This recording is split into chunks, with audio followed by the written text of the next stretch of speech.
Hello everyone, and welcome back to Little Nightmare. I'm Michael, and before we begin, I'd like to ask for a little support.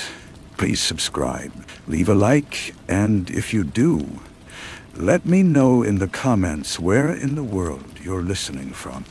These may seem like small gestures, but they're essential for helping the channel grow and allowing me to keep bringing you these stories every night. Now, lower the volume just a bit. Get comfortable, turn off the lights, and let's dive together into tonight's first story. Story 1. The first thing Derek noticed before the world broke was the tremor in his own hand. It was not a shake of fatigue or fear, but a deep cellular pulse, a thrumming out of sync with his heartbeat. He watched it over his morning coffee, the surface of the dark liquid shivering in its cup, a tiny tide obeying a private moon. He clenched his fist, willed it to stop. The tremor continued, a stubborn, subcutaneous rhythm. It felt, he thought with a physicist's cold curiosity, like a tuning fork struck against a bone no one could see. That was the last moment of normalcy in the town of Stillwater. The unraveling was not explosive but viscous, a slow seepage of paralysis into the veins of the everyday. Linda, who ran the antique store on Main Street, and whose family had lived in the valley since the limestone was soft, felt it first as a pressure in her sinuses, a smell of ozone and damp wool that no one else could detect. Then came the silence. Not an absence of sound, but a muffling of it, as if the air had thickened to felt. Car engines turned over with a weary metallic sigh and died. Bicycles coasted to a halt, their wheels refusing another revolution. People moved through the streets with a strange, dragging gait, as though wading through a dream. Derek, called from the small college on the hill, moved through the stalled chaos with a notebook, a man clinging to the life raft of data.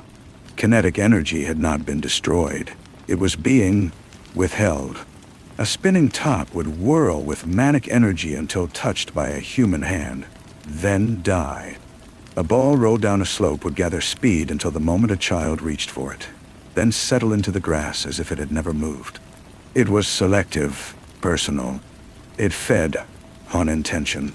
He stood in the town square, watching Mr. Henderson struggle to lift his own foot onto a curb, the man's face slick with the sweat of immense, invisible effort. The equation was simple and horrifying. Human will was being converted into a kind of tax, siphoned off at the point of action. Linda found him there. She did not speak of equations. Her voice was low, a whisper for his ear alone in the preternatural quiet. "It's hungry," she said.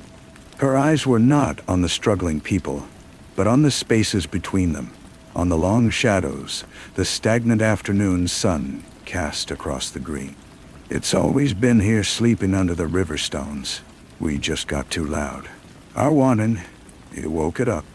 Derek dismissed it as superstition, but the data was a dead end. The tremor in his hand had spread, a constant vibration in his teeth, a hum in the marrow. It was the frequency of the town itself, he realized. A resonant decay. They found Germain in his apartment above the hardware store. He was a quiet man, a woodworker known for his intricate kinetic sculptures. Now he sat in his armchair, perfectly preserved. His eyes were open, blinking at a slow, biological rhythm. His chest rose and fell, but he did not turn his head. He did not speak. A fly landed on his cheek, and he did not twitch. Derek waved a hand before his eyes. The pupils contracted, but the gaze did not shift. Voluntary motion was entirely gone, stripped to the bare automation of the brainstem. He was a still life, in a breathing frame. The horror was not in a grotesque transformation, but in the absolute subtraction. The entity had not taken his life. It had taken his will. He was a finished meal. That night, under a moon that seemed stuck in the sky, Linda led Derek to the riverbank. The water moved, but with a sluggish, syrupy motion. "It doesn't want our machine," she murmured. the scent of wet earth and cold iron clinging to her words. It wants the spark, the I will that comes before the I do. It's feeding on the moment you decide to move. She'd placed her palm flat on a large, flat stone. The vibration Derek felt in himself surged, a sympathetic ache. It's not a monster from a hole. It's the hole itself, the silence between thoughts. The revelation came to Derek not in a flash, but as a dreadful, sinking certainty. The entity was non-physical, a pattern, a cosmic predator attracted to the psychic heat of intention. Fighting it with force was impossible. You could not push against a void, but a pattern could be disrupted. A resonance could be shattered. His plan was a suicide note written in mathematics. He would create a counter-resonance, a wave of pure, chaotic, undirected potential energy. Not a focused will, but a screaming burst of possibility. He rigged the college's old Van de Graaff generator, capacitors from the radio station, every battery he could find, into a grotesque circuit. It would not produce a useful current. It would produce a single, massive, uncontrolled discharge, a lightning bolt of raw physics, devoid of human aimati. It will come for the one who triggers it, Linda said, her face pale in the gloom of the lab. The moment your will commits to throwing the switch, you'll be a beacon. It will take you like it took Germaine. Derek looked at his trembling hand, now vibrating in time with the very walls. He thought of Germaine's empty eyes. He nodded. It has to be a choice made knowing that. The last act of will in Stillwater. The town was a painting held in jail. People stood frozen in mid-stride on the sidewalks, caught in the act of living, their faces masks of strained concentration. The air was woolen, sound reduced to the thud of blood in one's own ears. Linda stood beside him, an anchor of quiet perception. It's here, she breathed. It's all around us now, feeding. Derek placed his hand on the crude switch, a lever of varnished oak. The intention crystallized, sharp and terrible. I will do this. In that instant he felt it. A pulling, a draining cold that started in his fingertips and rushed up his arm, leaching the warmth of decision, the vitality of choice. It was a vast, attentive emptiness, turning its hunger upon him. He saw in his mind's eye not a shape, but a condition. Eternal, motionless stillness. The end of all verbs. With a scream that was not sound, but pure neural effort, he threw the switch. The world did not explode in light, but in a profound and violent negation of silence. A deafening crack of ionized air. A smell of burning dust and lightning. Every light in Stillwater flared and died. The entity, for a fraction of a second, was not a feeder but a conduit, forced to channel the chaotic surge. The pattern broke, and Derek fell, not to the ground, but into himself. He felt the last of his voluntary motion go, the command to breathe, to blink, to grasp. He toppled, a marionette with cut strings, and Linda caught him. He lay in her arms, looking up. He could see the lab ceiling, the slow drift of dust in a new beam of moonlight. He could hear Linda's frantic whispers, feel the warmth of her tears on his face, but he could not move his eyes to meet hers. He could not part his lips to speak. The will-consuming entity had taken its final tithe from him. He was, like Germaine, a passenger in his own flesh. In the days that followed, kinetic energy returned to Stillwater. Cars started. Wheels turned. People finished the steps they had begun. A collective sigh of released tension. They spoke of a strange power surge, a freak atmospheric event. They visited Germaine and Derek in the county care facility, two men sitting in separate chairs by a sunlit window, breathing, blinking, utterly still. They were well cared for, their bodies healthy. Their eyes, the doctors said, tracked light. It was a tragedy, a mystery. Linda sits with Derek every afternoon. She reads to him, talks about the town.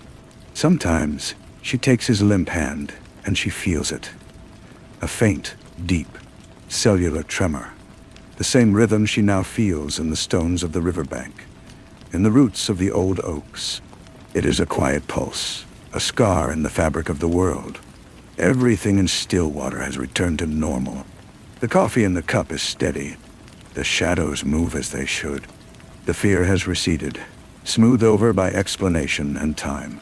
But if you stand very still, at the quiet edge of evening, and listen not with your ears but with your bones, you might sense it. A fullness in the silence. Ancient, sated stillness in the spaces between the rustling leaves and the distant sound of a car. It is the stillness of something that fed well, and is now sleeping, perhaps dreaming, under the river stones, waiting once more for the world to grow loud with wanting. Linda's voice was a soft, steady stream against the quiet of the room. She was reading from a book of local geology, something about the slow uplift of ancient seabeds. Derek heard every word. He heard the rustle of the page, the shift of her weight in the chair, the distant call of a crow outside. His mind was a clear, deep pool, reflecting everything, unable to stir a single ripple of response. He had become a perfect observer, trapped behind the glass of his own eyes. The doctors called it a profound, global catatonia, a psychiatric event triggered by mass hysteria and trauma. Linda never corrected them. She knew the truth was a stone in her pocket, worn smooth and heavy. One afternoon, she did not read. She pulled her chair closer and leaned in, her voice dropping to a whisper, though the nurses were down the hall. "The Beckett boy fell out of the old maple tree yesterday," she said. "Broke his arm. He was trying to get a kite down. Wanted it back so badly he was crying before he even climbed." She paused, her eyes searching Derek's motionless face. "He fell, Derek. He actually fell. A year ago, his wanting would have made the branch hold him, or the ground soften. It doesn't do that anymore. The tax, it's gone." She took his hand. The tremor was still there, a faint, persistent buzz beneath his cool skin. It was in her, too, now. A low hum in her own bones, attuning to a different frequency. She was the only one who could feel the residual vibration, the echo of the pattern Derek had shattered, but not destroyed. "It's not gone," she whispered. "It's just full." And it left a mark. On the town. On you. On me. Wire. In his silent prison, Derek's mind raced. He had been the catalyst, the point of rupture. The entity had fed on his final monumental act of will. But in that same instant, the chaotic surge had forced a connection, a feedback loop. He hadn't destroyed it. He had, in some terrible way, bonded with it. He was the still point, the anchor. The tremor was the proof. He was a living tuning fork for the thing that slept under the river. Linda's fingers tightened. "I can feel it dreaming," she said, her voice trembling for the first time. "It's not a quiet sleep, it's digesting." A cold clarity settled over Derek's trapped consciousness. The entity had consumed the active, striving will of the town, and his own will had been the last, rich bite. But consumption implies transformation. The energy had to go somewhere. It wasn't destroyed. It was stored. And he was the lockbox. He wanted to tell her. He screamed it inside the vault of his skull. "It's in me. Not just on me, Linda. It's in the hollow where my will used to be. It's dreaming with my memories, my knowledge. It's learning what it means to be Derek." But his lips were stone. A nurse bustled in, cheerful and loud. "Time for his walk, Linda. Get some of that good sunshine." They maneuvered him into a wheelchair, his body obedient and limp. Linda pushed him down the hallway onto the paved path that wound through the facility's garden.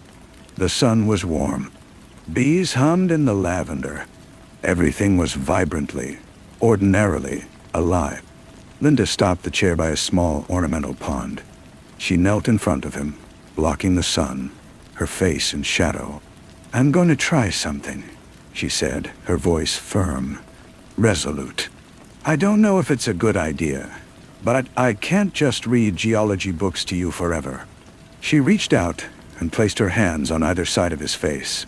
Her palms were warm. She closed her eyes. Derek felt her intention, not as a vague wanting, but as a sharp, focused beam of will. It was directed not at moving his limbs, but at the tremor itself. She was pushing her own quiet vibration, the echo she carried, into him. She was trying to resonate with the thing inside his stillness. For a terrifying, exhilarating second, nothing happened. Then, the world cracked. It was not a sound, but a shift. The light didn't change, yet everything looked different, sharper, older, layered with impossible shadows. The pond water ceased its ripple. The bees hung motionless in the air, tiny amber statues. The very sunlight seemed to thicken and pool. And Derek, inside, felt a door swing open in the dark of him. He did not gain control of his body. Instead, he felt an awareness press into the space he occupied. It was vast, cold, and ancient. It was not a thought, but a condition. The stillness of deep water, the patience of stone, the hunger of a void that had once tasted purpose. It regarded him. It regarded Linda through him, through his eyes, which he still could not move. He saw Linda's face change. She gasped, but no sound came out. Her eyes widened, not with fear, but with a dreadful recognition. She was seeing it. Not a shape, but the essence of the influence, looking back at her through the window of Derek's soul. Her hands fell from his face. The connection broke. The bees resumed their flight. The water rippled. The world snapped back to normal. Linda staggered back, sinking onto a bench, her breath coming in short, sharp gasps. She stared at Derek, her expression one of awe and horror. Derek, trapped, screamed in silence, but this time the scream felt different. It felt heard. The ancient stillness inside him had stirred, and in its dreaming, it had turned over. And now, it knew her. It knew Linda. She stood up slowly, her legs unsteady. She moved behind the wheelchair and began to push him back inside. Her voice, when she finally spoke, was a dry leaf rustle in the returned sunshine. "Okay," she breathed, more to herself than to him. "Okay. So that's how it is." She leaned down, her lips close to his ear. "It's not just sleeping, Derek. It's remembering. And I think it remembers you. I think it remembers what you did." She pushed him through the automatic doors, back into the sterile fluorescent light. The orderly world of the care facility swallowed them. But as they moved down the hall, Derek, the perfect observer, saw the flicker. The overhead light above room 114 stuttered for a fraction of a second, a hiccup in the current. It was nothing. It was everything. The entity was not just sated. It was integrated. And its connection to the world now ran through the silent, trembling man in the wheelchair. And the woman who could hear the stones dream. The waiting was over. A new phase had begun. The tremor in Derek's hand changed. It was no longer a steady pulse. It became a series of tiny rhythmic taps against the arm of his wheelchair. A code. Linda noticed it on the third day after the incident at the pond. She was reading the newspaper aloud, an article about a new housing development planned for the north end of town. Tap, tap, dot all. Pause. Tap, dot art. Tap, tap, tap, tap. She stopped reading. Her blood went quiet. She looked slowly from his hand to his face. His expression was, as ever, placid. His eyes were fixed on the middle distance. But the tapping continued. Deliberate. Derek, she whispered. The tapping stopped. Then, with immense, grinding slowness, his head began to turn. It was not the smooth motion of volition. It was a mechanical process, joint by stiff joint, as if his body were a rusted machine being operated from a great distance. It took nearly a full minute.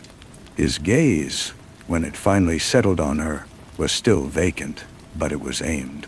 The entity was learning to use the controls. Linda did not flinch.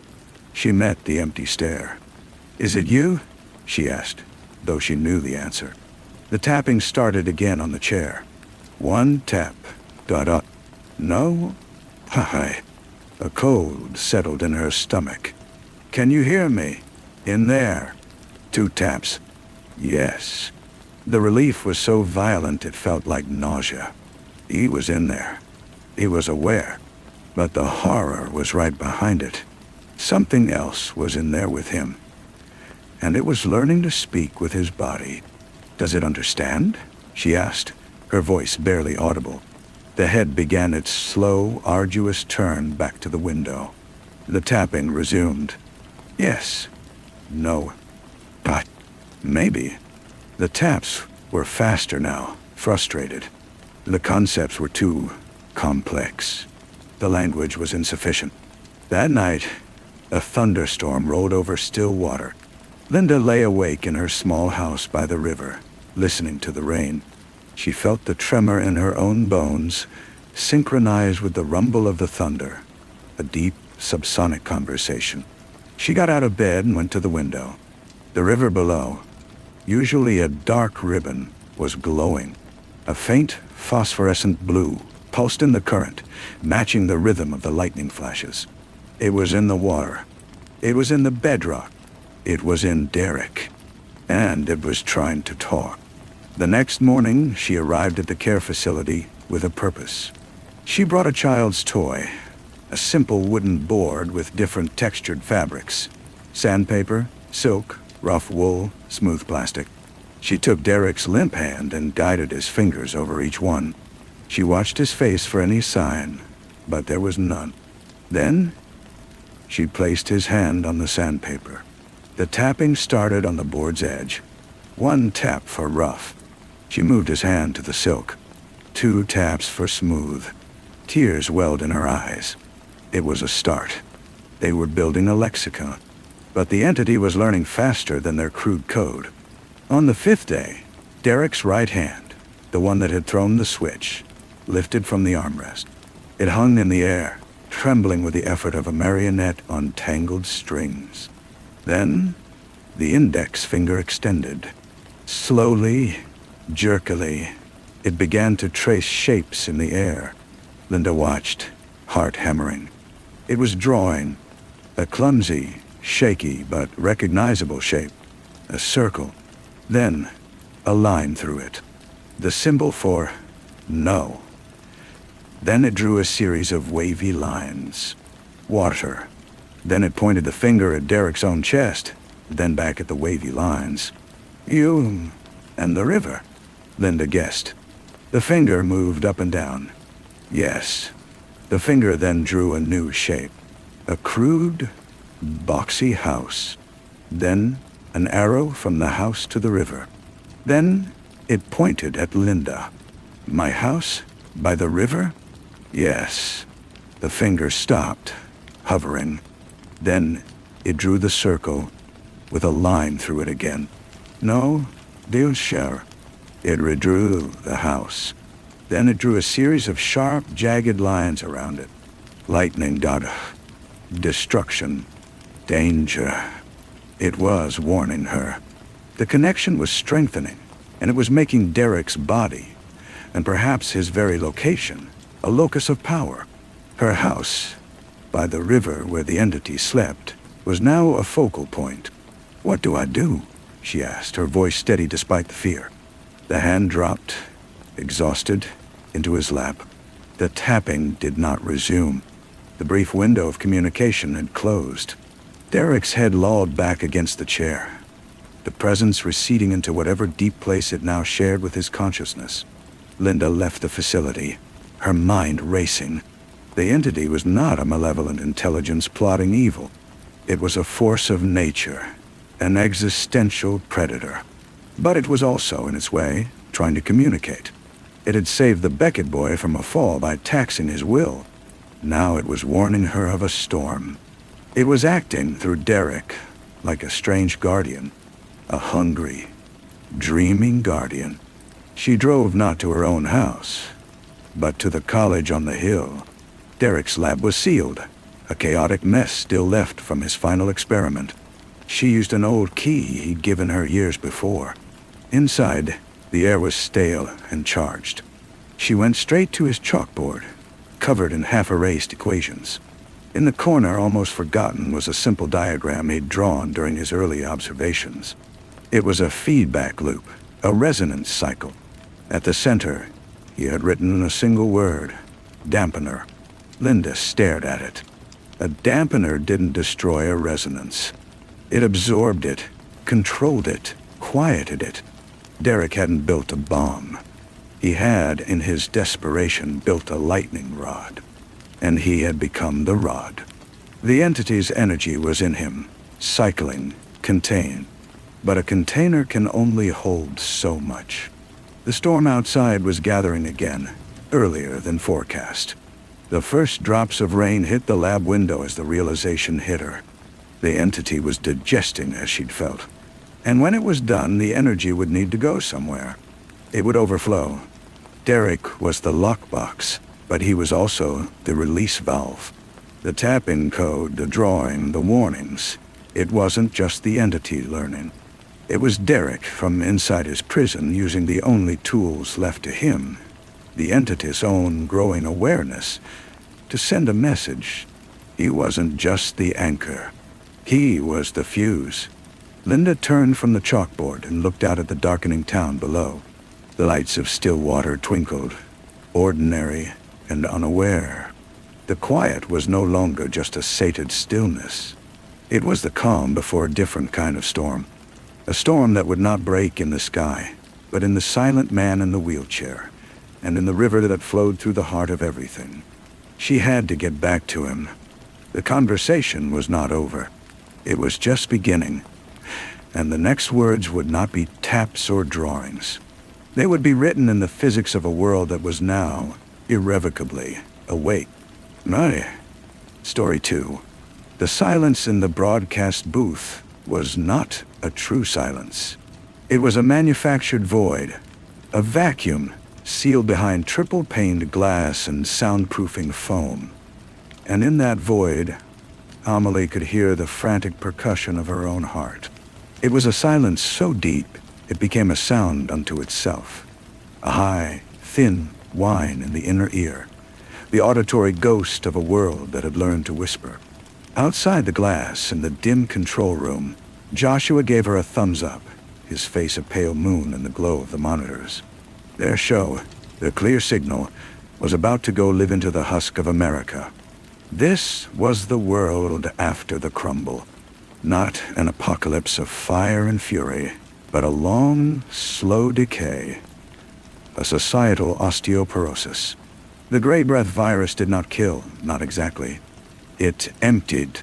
It left the body walking, breathing, a vessel for a terrible, silent hunger. The infected, or the hollows, as the propaganda posters called them, were not fast, not strong. They were patient.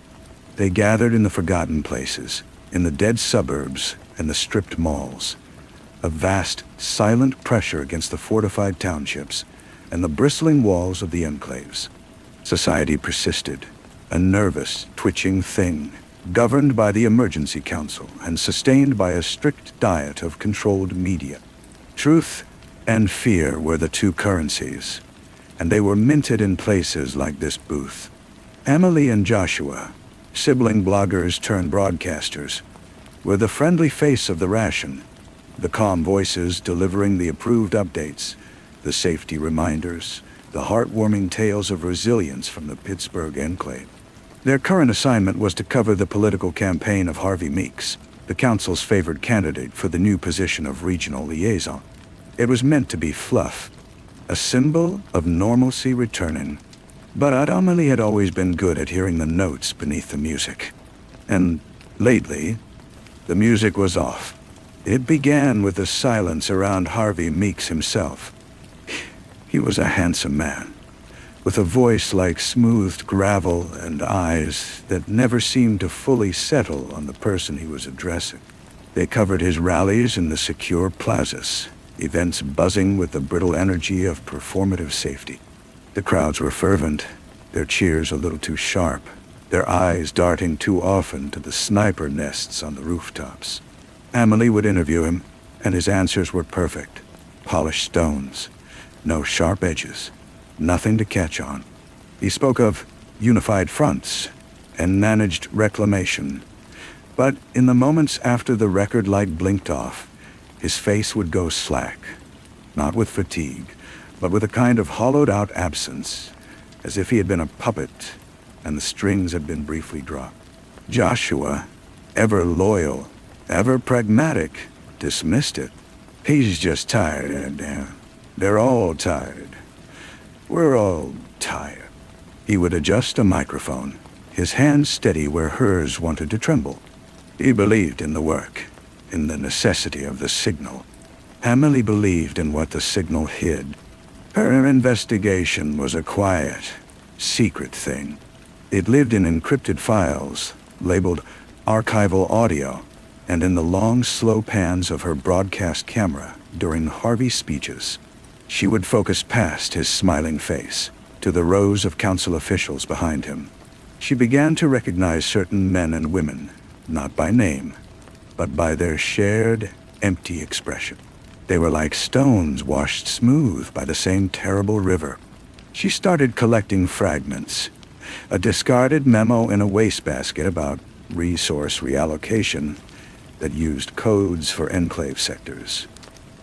An anomalous, static-riddled transmission she intercepted late one night. Speaking of harvest cycles and audible yields, the way the official reports of hollow incursions always seemed to spike in the days after Harvey visited us. The horror, when it began to clarify, was not of gnashing teeth and bursting gates. It was bureaucratic. It was quiet. It smelled of antiseptic and recycled air. It was in the way Harvey, during a one-on-one interview in a secure transport, absent-mindedly rubbed at a small, almost invisible scar behind his right ear. A scar Amelie had now seen on 3 different council aides. The revelation came not in a scream, but in a whisper. They were on a media tour of the newly constructed Echo Wall, a 100-mile barrier of sonic emitters designed to deter the hollows with a frequency unbearable to their altered nervous systems. Harvey was giving a speech. The wind whipped across the high platform, carrying the distant, faint smell of rain and rust. As he spoke of safety and sonic frontiers, Amelie's camera, unmanned for a moment, panned idly along the base of the wall. And there, caught in the high-resolution lens, she saw them. Not hollows. Workers in gray overalls. They were loading large, sealed pods onto a freight vehicle. The pods were not military. They were medical. And as one worker stumbled, the latch on a pod sprang open. What spilled out was not supplies. It was a person, or what had been one. It was emaciated, skeletal, its skin a waxy gray, an intravenous line still dangling from its arm. It was alive. Its eyes were open, milky and unseeing, and its mouth was moving, not in a snarl, but in a constant, silent, rhythmic motion, like a suckling infant, or someone being fed through a tube. A council guard rushed over, not with a weapon, but with a syringe. He tranquilized the thing, the person, with a practiced hand, and he and the worker shoved it back into the pod with the weary annoyance of men dealing with a logistical hiccup. The camera feed cut. Joshua, watching the monitor, gasped. Amelie felt the world tilt. The polished stones of Harvey's speeches shattered, and beneath them she saw the truth, raw and pulsing. The hollows weren't just a threat to be managed. They were a resource. The gray breath didn't just create monsters. It created a commodity. The managed reclamation wasn't of land. It was of people. The infected were being farmed, harvested. For what? The silent, sucking mouths. The tubes. The medical pods. The conspiracy wasn't about covering up the virus. It was about perpetuating it, about managing the livestock. And Harvey Meeks, the handsome face of the future, was its chief rancher. That night, in their tiny apartment in the media quarter, the silence was different. It was thick with the unsaid. Joshua edited the footage, his face ashen. "We have to broadcast this," he said, his voice cracking. "They'll kill us," Emily replied, her tone surprisingly flat. "They'll say it's a hoax, deep fake. The signal will be jammed before it reaches 1 million homes." "Then what?" Joshua asked, his loyalty now a chain around them both. Emily looked at the scar on her own wrist, a souvenir from a riot in the early days. "We give them a live signal they can't cut. The final debate, it's in the old opera house. Maximum audience. We go in with a mobile transmitter, a dead man switch. We broadcast the truth right into Harvey's smiling face." The night of the debate arrived, wrapped in a cold, drizzling fog. The opera house was a jewel of the old world, now a fortress of the new. Security was immense, but it was designed to keep the outside threat out, not to police the tools of the state media within. Emily and Joshua moved through the gilded halls like ghosts, their equipment bags heavy. She could feel the eyes of the conspirators on her, those smooth-faced men and women with their secret scars. Harvey greeted her with his usual polished warmth, but his eyes held a new curiosity, a cold, clinical assessment. He knew. Perhaps not the specifics, but he sensed a shift in her, the predator recognizing another predator in the dark. The debate began under the massive, water-stained ceiling fresco. Harvey's opponent, a tired woman with genuine fear in her eyes, spoke of austerity and sacrifice. Harvey spoke of progress, of horizons. His words were hypnotic, a lullaby for a dying world. Emily, at her camera, waited. She waited until the broadcast was at its peak viewership. She waited until Harvey leaned into his microphone for his closing statement, his face magnified on every screen in the enclave. Then she moved. She stepped into the frame, a small, determined figure against the vast, ornate stage. Joshua, from the control rig, switched the feed to her personal transmitter. The official signal would be scrambled now, but theirs would fly, raw and uncut, for a few precious minutes. "My name is Emily Vance," she said, her voice echoing in the sudden, startled silence of the hall. "You know my voice. I have lied to you for 3 years." She didn't shout. She spoke with a terrible intimacy, as if whispering to each person alone in their darkened living room. She described the pods, the silent, suckling mouths, the scars. She called Harvey Meeks not a leader, but a farmer of souls. She spoke of the harvest. Chaos did not erupt immediately. There was a second of that distorted, breathless silence. Then Harvey smiled. It was the most terrifying thing Emily had ever seen. It was a smile of pity, of absolute, unshakable certainty. "Poor Emily," he said into his microphone, his voice still calm, still broadcast through the system. "The pressure of our grim reality has finally fractured her. We see this sometimes. The mind, to protect itself, concocts horrors to make the simple horror manageable." But Emily was ready. She pulled a small device from her pocket, a portable scanner. "The scar, Counselor Meeks, behind your right ear. The mark of your membership. Let's show them what's under it." She advanced.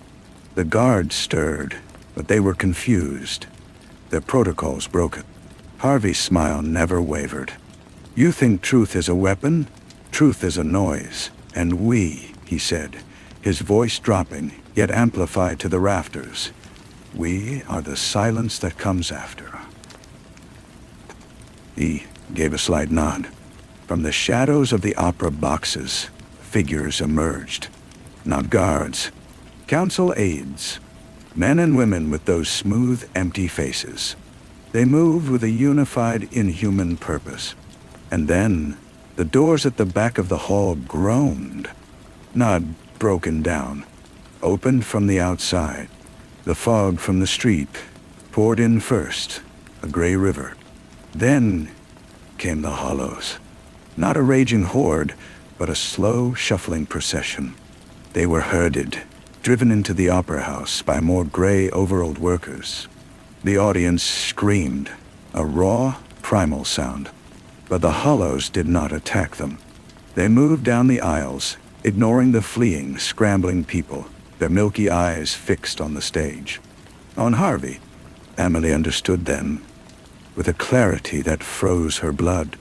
The hollows were not the enemy. They were the product. The conspiracy was not hiding them. It was using them. For what? She still could not fathom, but the answer was here, in this grotesque pageantry. Harvey spread his arms, as if welcoming a congregation. The hollows gathered at the foot of the stage, their silent, sucking faces tilted up to him. The hidden aides raised strange, wand-like devices.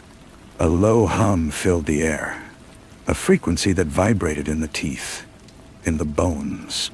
The hollows began to sway, a harmonic resonance. The sonic walls didn't keep them out. They kept them in tune.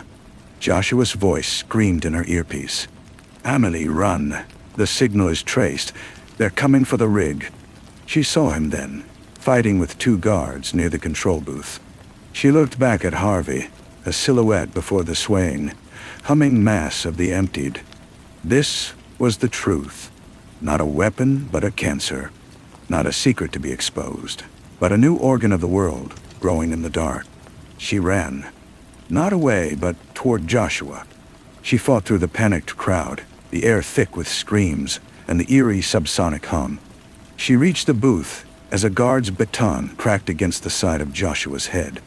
He fell, his eyes rolling back. Amelie threw herself at the guard, a fury of nails and teeth, buying 1 second too. She grabbed Joshua, dragging him toward a service door as the hum reached a crescendo behind her. She did not look back. She felt it. A wave of profound, unnatural silence emanating from the stage, a vacuum that swallowed the screams, the chaos, everything. The harvest was not of bodies, but of sound, of will, of the noise that made a human soul. They escaped into the dripping, fog-choked alleyways of the enclave. Behind them, the opera house went quiet. Not the quiet of emptiness, but the quiet of a full stomach. Joshua died in her arms an hour later, in the root cellar of an abandoned church, his skull fractured. He never woke up. Amelie survived. She is a ghost in the machine now.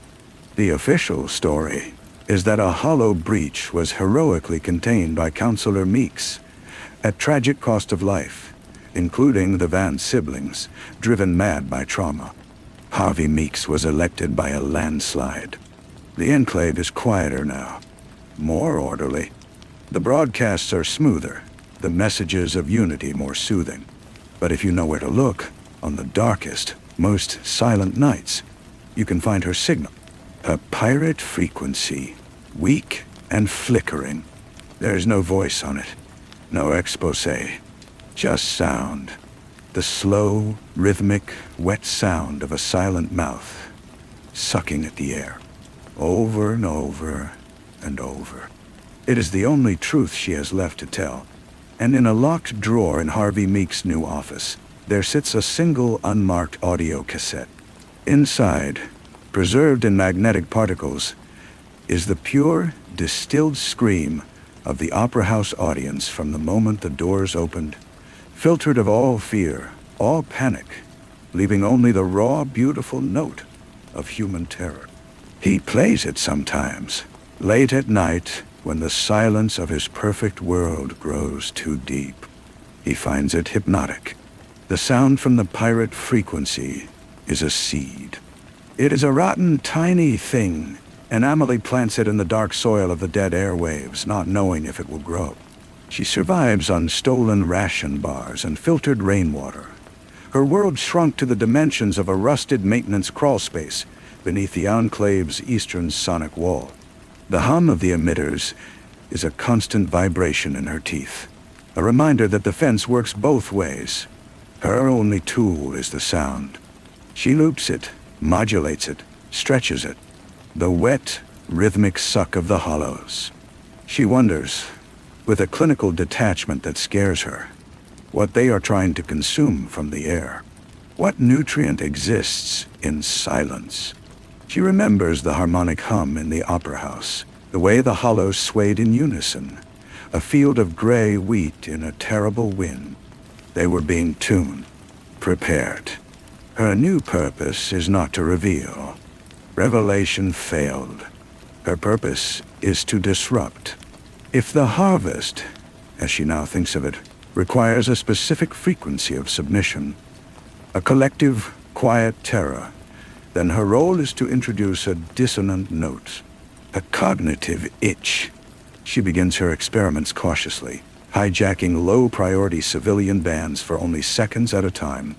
She broadcasts the sucking sound underneath the cheerful jingles of public service announcements. She inserts it into the quiet moments between words in rebroadcast council speeches. It is auditory grit in the machine. For weeks, nothing. Then, a fragment of intercepted comms traffic between wall patrols. Reports of increased agitation in Sector 7 grazing pens. The word grazing hangs in the air of her tiny metal tune. Another report mentions a need for recalibration of pacification frequencies following unsanctioned audio interference. They hear it. The hollows hear it. And it changes them. Emboldened, Emily risks a longer broadcast. She finds a forgotten fiber optic line, a thread of the old world, and taps into it. She doesn't send her sound. She sends Harvey's voice. A clip from the debate, his smooth, gravelly tone saying, "We are the silence that comes after." But she slows it down, deepens it, layers it with the sucking sound until his words become a grotesque, gluttonous noise. She beams this corrupted lullaby directly into the frequency used by the council's own public address systems in the low-tier residential blocks. The effect is immediate and localized. In the cramped apartment blocks of the Foundry District, people report nightmares. Children wake up crying, describing a hungry man on the radio. Fights break out over nothing. A low-grade, formless anxiety becomes a smell in the corridors. The council's response is a surge of bland, soothing programming and an increase in water ration sweetness. But they also send in the quiet men. Emily sees one for the first time from a rusted grate overlooking a plaza. They are not soldiers, not exactly. They wear dark gray suits, move with a fluid, economical grace, and their faces are placid masks. They carry no obvious weapons.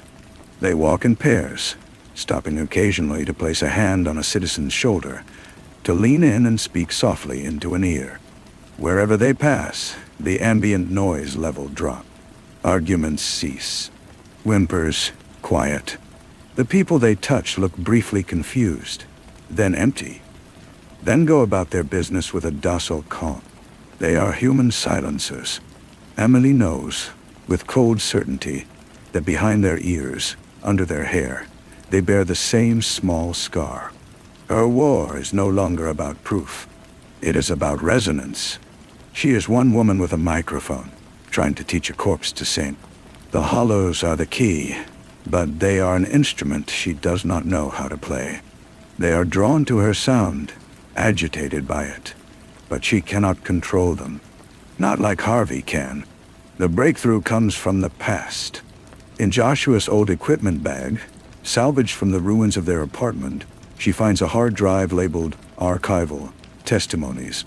It is filled with the raw, unaired interviews from the early days of the crumble. The voices of those who had seen the hollows up close before the council sanitized the narrative. She listens for days through so many stories of loss. Then she finds it. A trembling woman, a former nurse from the overrun clinic, whispering about the early stage infected. Their mouths move, she said, her voice cracking, like they're trying to form words, but there's no air. It's like they're trying to say the same thing, over and over. It looks like more. Emily freezes. She replays her own sucking sound. She thinks of the silent, rhythmic motion. Not a suck. A syllable. An attempt to speak without breath. More. What do they want more of? Silence? Fear? Themselves? She works through the night, her fingers clumsy on the keyboard. She takes the nurse's word, more, and she marries it to the sonic profile of the sucking. She creates a new file, a distorted, breathless, desperate whisper that undercuts the wet noise.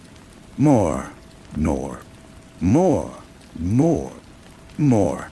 She broadcasts it on the hour, every hour, for a single day, on a frequency that rides the carrier wave of the Enclave's official time signal. That night, the wall alarms sound in Sector 7. Not a breach alarm, a containment alarm. Something is happening inside. Emily watches from her grate, high on the perimeter, as searchlights sweep the penned areas. The hollows are not trying to get out. They are moving. Together, a slow, shuffling river of gray bodies, converging on a single point within the compound, a blank concrete wall. They press against it, a silent, pulsing mass, their mouths working in unison. They are no longer grazing. They are congregating. The next morning, a council bulletin announces a successful population management exercise and a necessary expansion of harvest collection infrastructure in Sector 7. But Amelie sees the truth in the hurried dispatch of quietmen to the Foundry District, in the new sharper fear in the eyes of the wall guards. She has taught the hollows a word. She has reminded them of an appetite. And Harvey Meeks, the farmer, has taken note. The dissonance is no longer an itch. It is a prayer. And somewhere in the deep, silent places of the world, the emptied are beginning to pray along. Emily adjusts her microphone. The next word is already forming in the static of her mind. In Story 3, the first sound was not a sound at all, but a silence so profound it had a texture, a density, like wool packed into the ears. And then, within that suffocating quiet, a click, a soft, metallic click. Then another, a precise, patient ticking, not from a clock, but from somewhere inside the walls, or perhaps inside the listener's own jaw. It was the sound of a mechanism settling, a tiny hammer falling on a tiny anvil made of bone. Esme heard it first, of course. She was the one who had found the invitation, slipped under her door on paper that felt like dried petal, smelling of ozone and damp earth. The text was simple, a whisper in print. Do you merely eat, or do you consume? The aesthete group invites you to a private symposium on the seventh sense. Gustatory transcendence awaits. There was an address in the old warehouse district, a place where the city's industrial heart had rusted into a skeleton. Judah had argued against it, his voice a low, steady drumbeat of reason in the sleek, cold apartment they shared with Janelle. It's a gimmick, he said. It's predatory. Nothing that promises transcendence delivers anything but a bill. But Esme's eyes, always reflecting a hunger deeper than appetite, had glinted. Just an experience, she said. Just a story to tell. The warehouse was a cathedral of decay. High, ribbed ceilings vanished into darkness, and the air was cold enough to see their breath, which hung before them like ghosts of their own warmth. Bennett met them, a man of sharp angles and a smile that seemed to use more muscles than necessary. He wore a suit the color of a bruise. His handshake was dry, cool. "Welcome," he said, his voice echoing in the vast space. "You are here to unlearn everything you know about taste. You are here to meet the life within your food." The room he led them to was a stark white cube, antiseptic and silent. 3 chairs, like dentist chairs, faced a blank wall. Janelle, already nervous, her fingers twisting the hem of her sweater, laughed a thin, high laugh. "This feels very serious," she said. Bennett's smile never wavered. "Seriousness is the price of revelation," he replied. "Please, recline." They were fitted with sleek, bone conduction headphones and a visor that covered their eyes. Judah refused a visor. "I'll watch," he said. Bennett's smile tightened at the edges. "As you wish." The first course was described as a simple, clarified consommé, a broth of wild mushrooms and spring water. As the warm liquid touched Esm's tongue, the world dissolved, and then rebuilt itself. She was not drinking soup. She was standing in a forest at dusk, the air cool and thick with the scent of loam and decaying leaves. She could feel the gentle, blind push of the mycelial network beneath her feet, a vast, silent brain in the dark soil. She tasted the slow, patient seep of rainwater through stone, the secret, spore-laden breath of the mushroom as it shouldered aside a pebble. It was beautiful, a panoramic poem of existence. She gasped, and the sound was one of pure awe. The next course was a slice of heritage tomato, dusted with sea salt. For Janelle, it was a sun-drenched field, the heat of a long summer day stored in the red flesh, the desperate thirst of the roots, the brief, bright life of the plant culminating in this sweetness. But for Esme, there was a shadow, a faint, coppery tang beneath the sun. The taste of the ladybug the plant had digested, the microscopic struggle of aphids, a faint, sour note of blight, fought and lost. The life was not just the plant's story, but the story of everything that had touched it, a chronicle of violence and symbiosis written in acid and sugar. Judah watched their faces. Esme's was a landscape of rapture and growing unease. Janelle's was slack with wonder, her mouth slightly open. He saw Bennett watching them, not like a host, but like a geologist observing a fascinating pressure fracture. The third course was where the click, that first sound, returned. It was a small, perfect medallion of beef, seared rare. The description promised grass-fed, free-range, humanely harvested. When the meat touched Janelle's tongue, she screamed. But it was a scream muffled by ecstasy and horror. She was not tasting beef. She was living the beast's final day. The crush of the stun bolt was a white-hot star of pain that exploded across her own temples. The scent of its own fear, hot and iron-rich, flooded her sinuses. The last sight of a narrow chute, the smell of blood and bleach from the animal before. The profound, confused sadness that was not thought but pure feeling. It all rushed into her, a torrent of dying consciousness. She tasted the adrenaline flooding the muscle, the last desperate clench of the heart, and it was the most potent, most terrible flavor she had ever known. It was life, pure and screaming. She tore the visor from her face, her cheeks wet with tears, her breath coming in ragged sobs. "I felt it," she whispered. "I felt it die." Esme had ripped her own gear off, pale and shaking. "That's not taste," she said, her voice hollow. "That's theft." Bennett stood calmly. "It is truth," he corrected. "You have tasted the life force, the anima.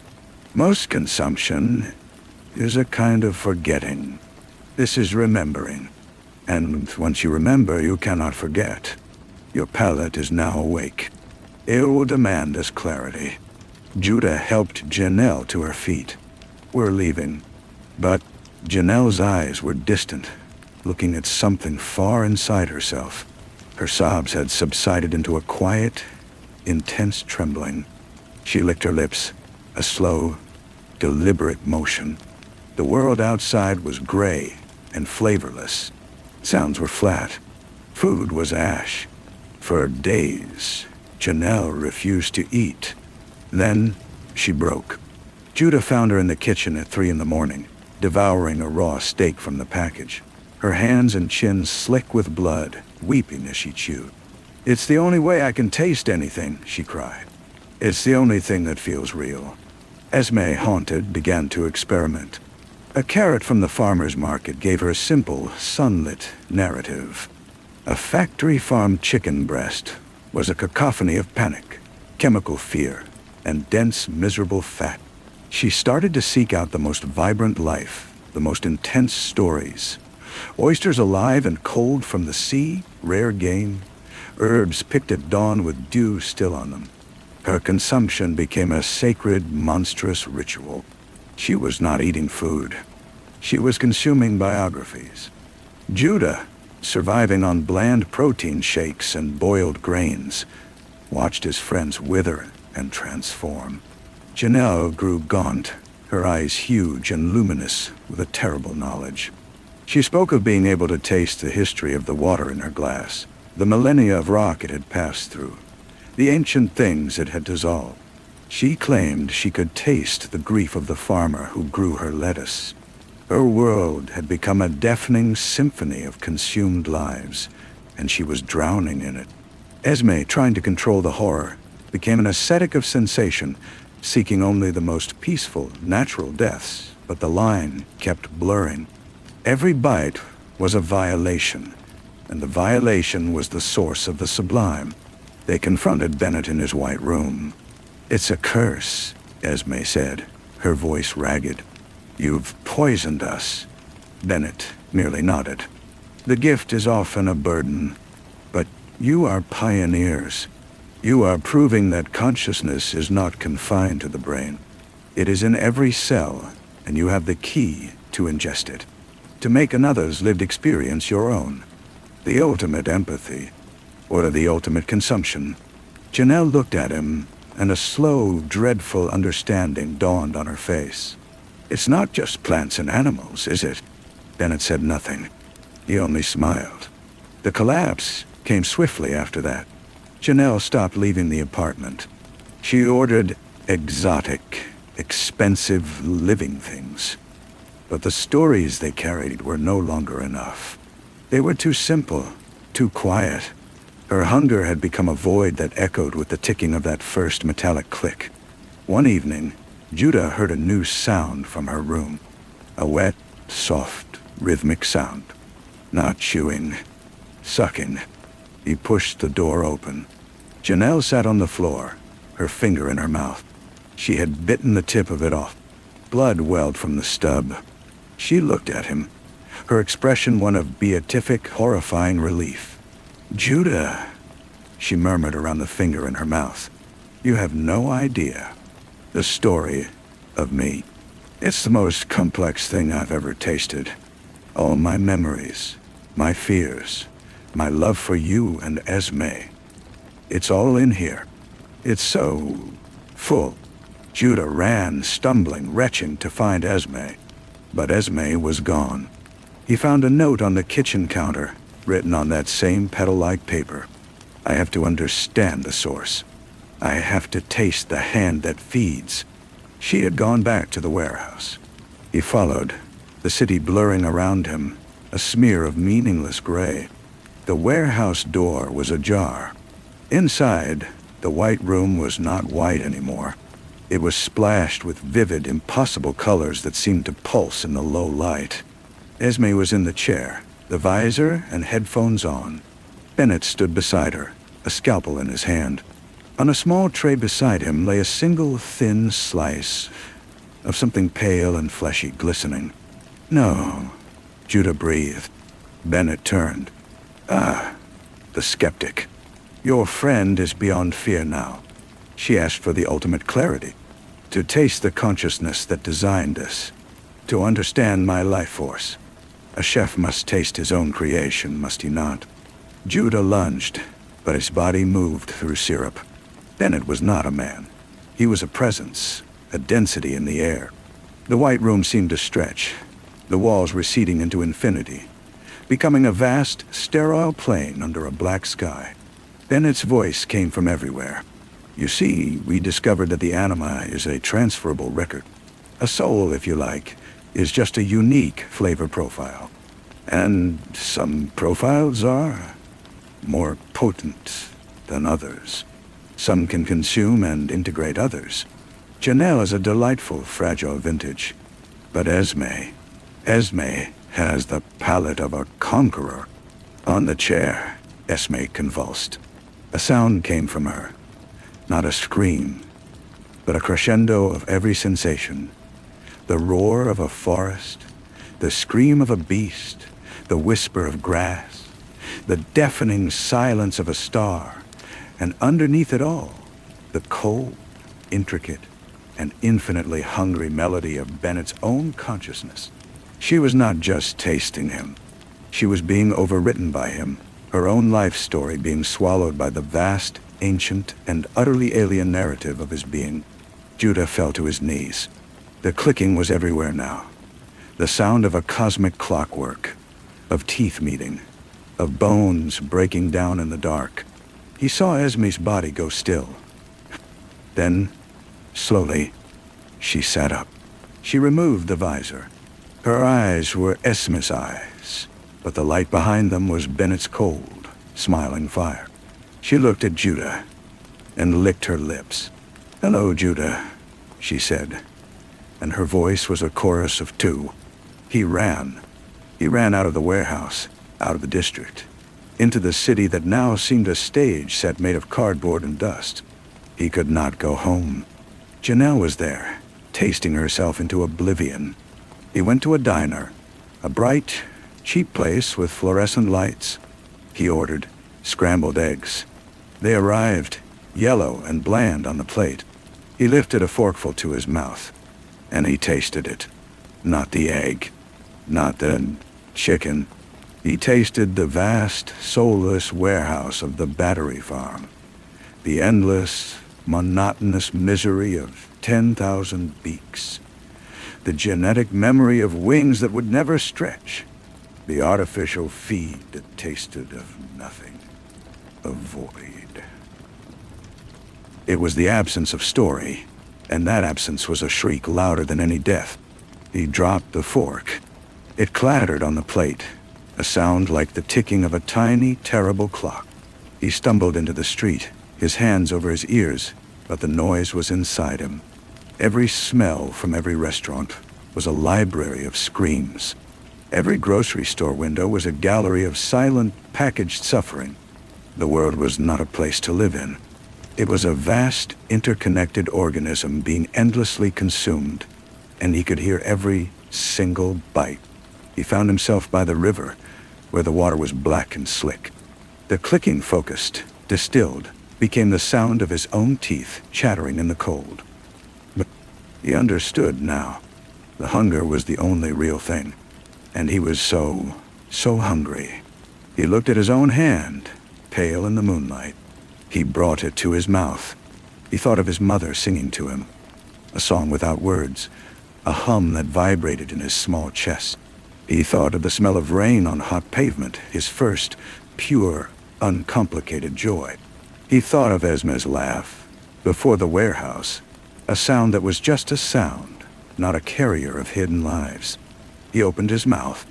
The first taste of his own skin was salt and soap and the faint, coppery promise beneath.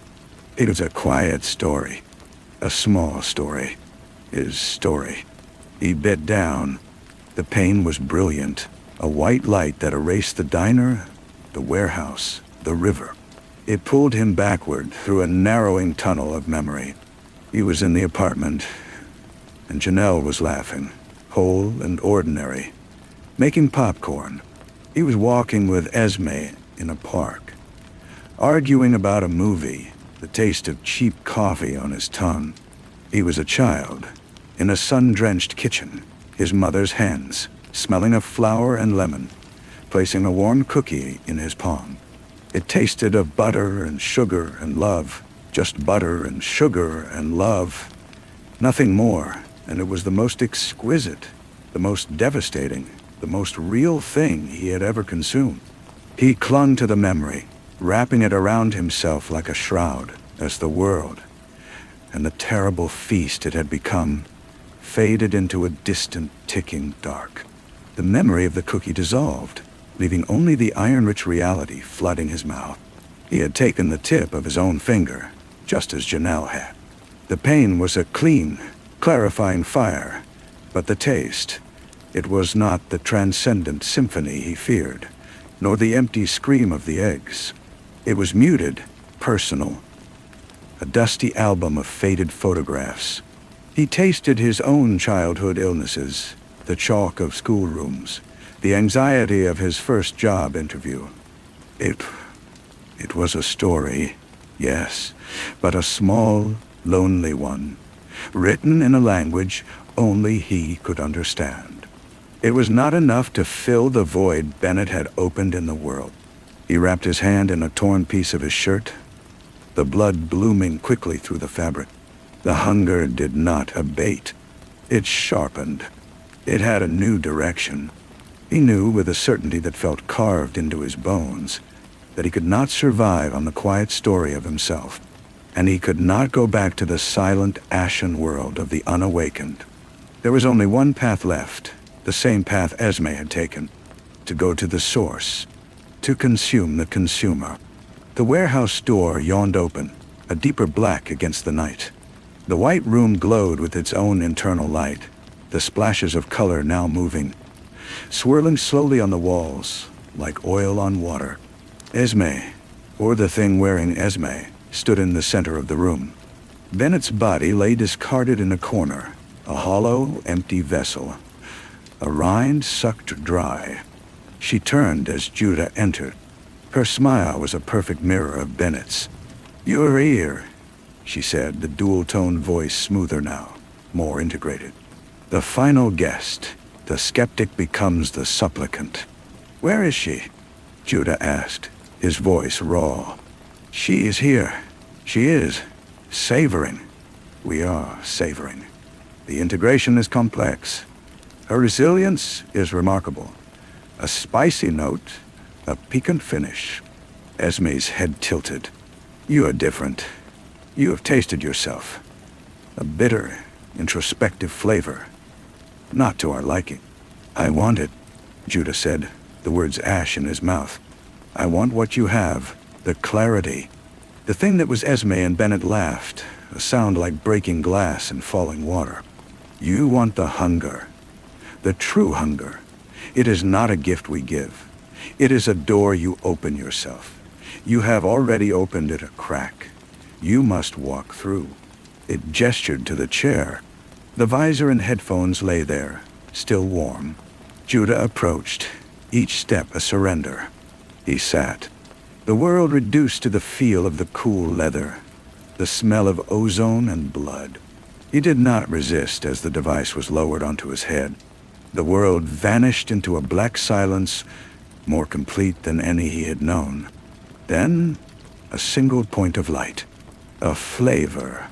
It was not a food.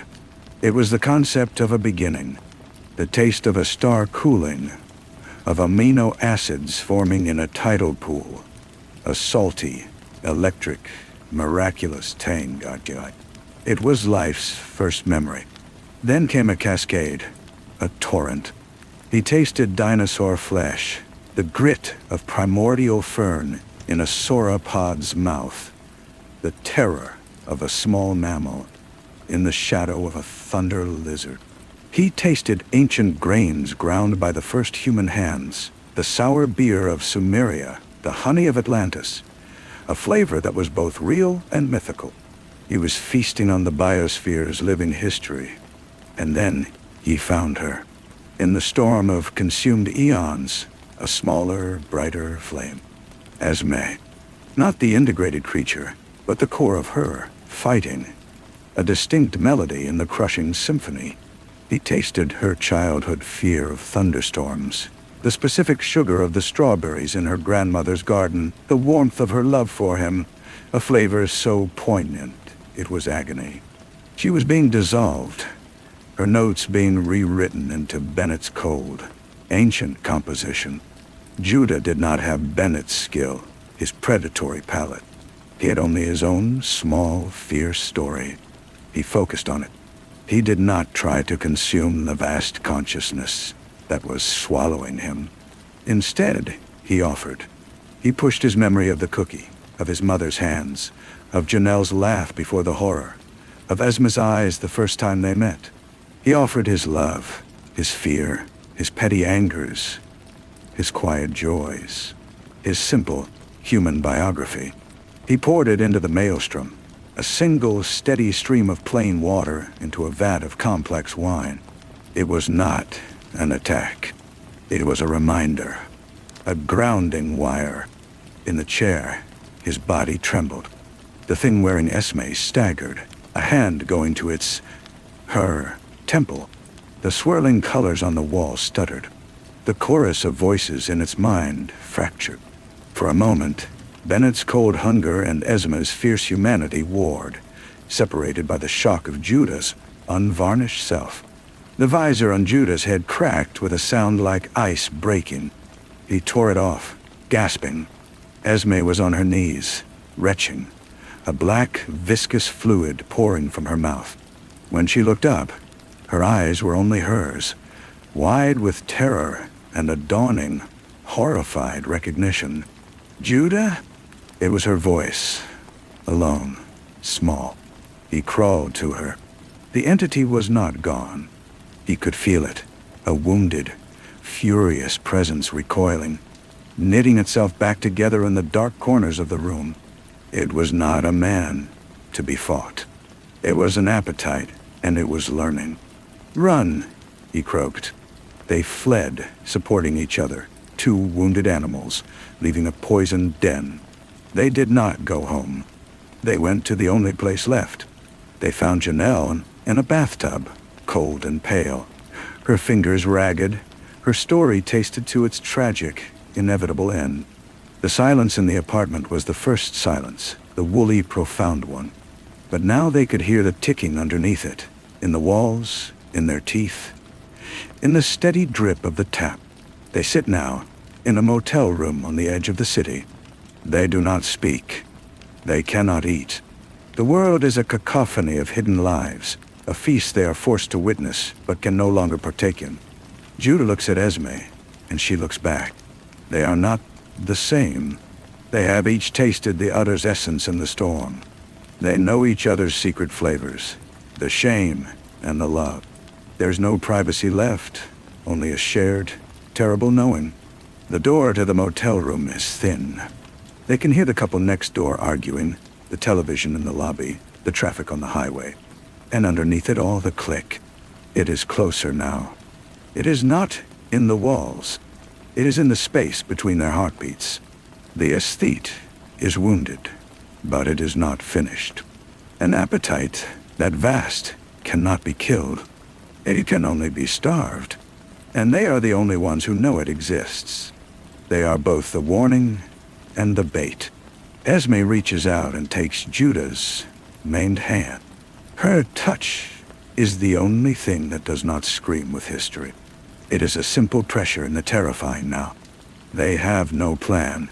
They have only each other and the dreadful understanding that their story is not over. It is simply the next course, and something out there in the dark is already preparing the plate. Story 4.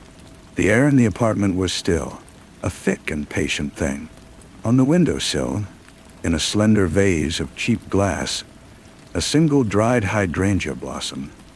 The color of dust and old bone trembled. Not from a draft, for the windows were sealed against the city's breath. It simply shivered, as if remembering it was once alive. Desmond Lowe watched it from his kitchen table, his coffee cooling untouched. He noted the vibration with the detached part of his mind that was always measuring, calibrating, seeking the source of motion. He found none. He dismissed it. It was the first omen, and he missed it entirely. The sphere arrived on a Tuesday, manifesting not with a bang or a tear in the sky, but with a sudden profound sense of there-ness in the middle of Grand Market Square. It was a perfect circle of absolute black, 10 feet in diameter, floating 3 feet above the cobblestones. It did not reflect light. It consumed it. A hole punched through reality.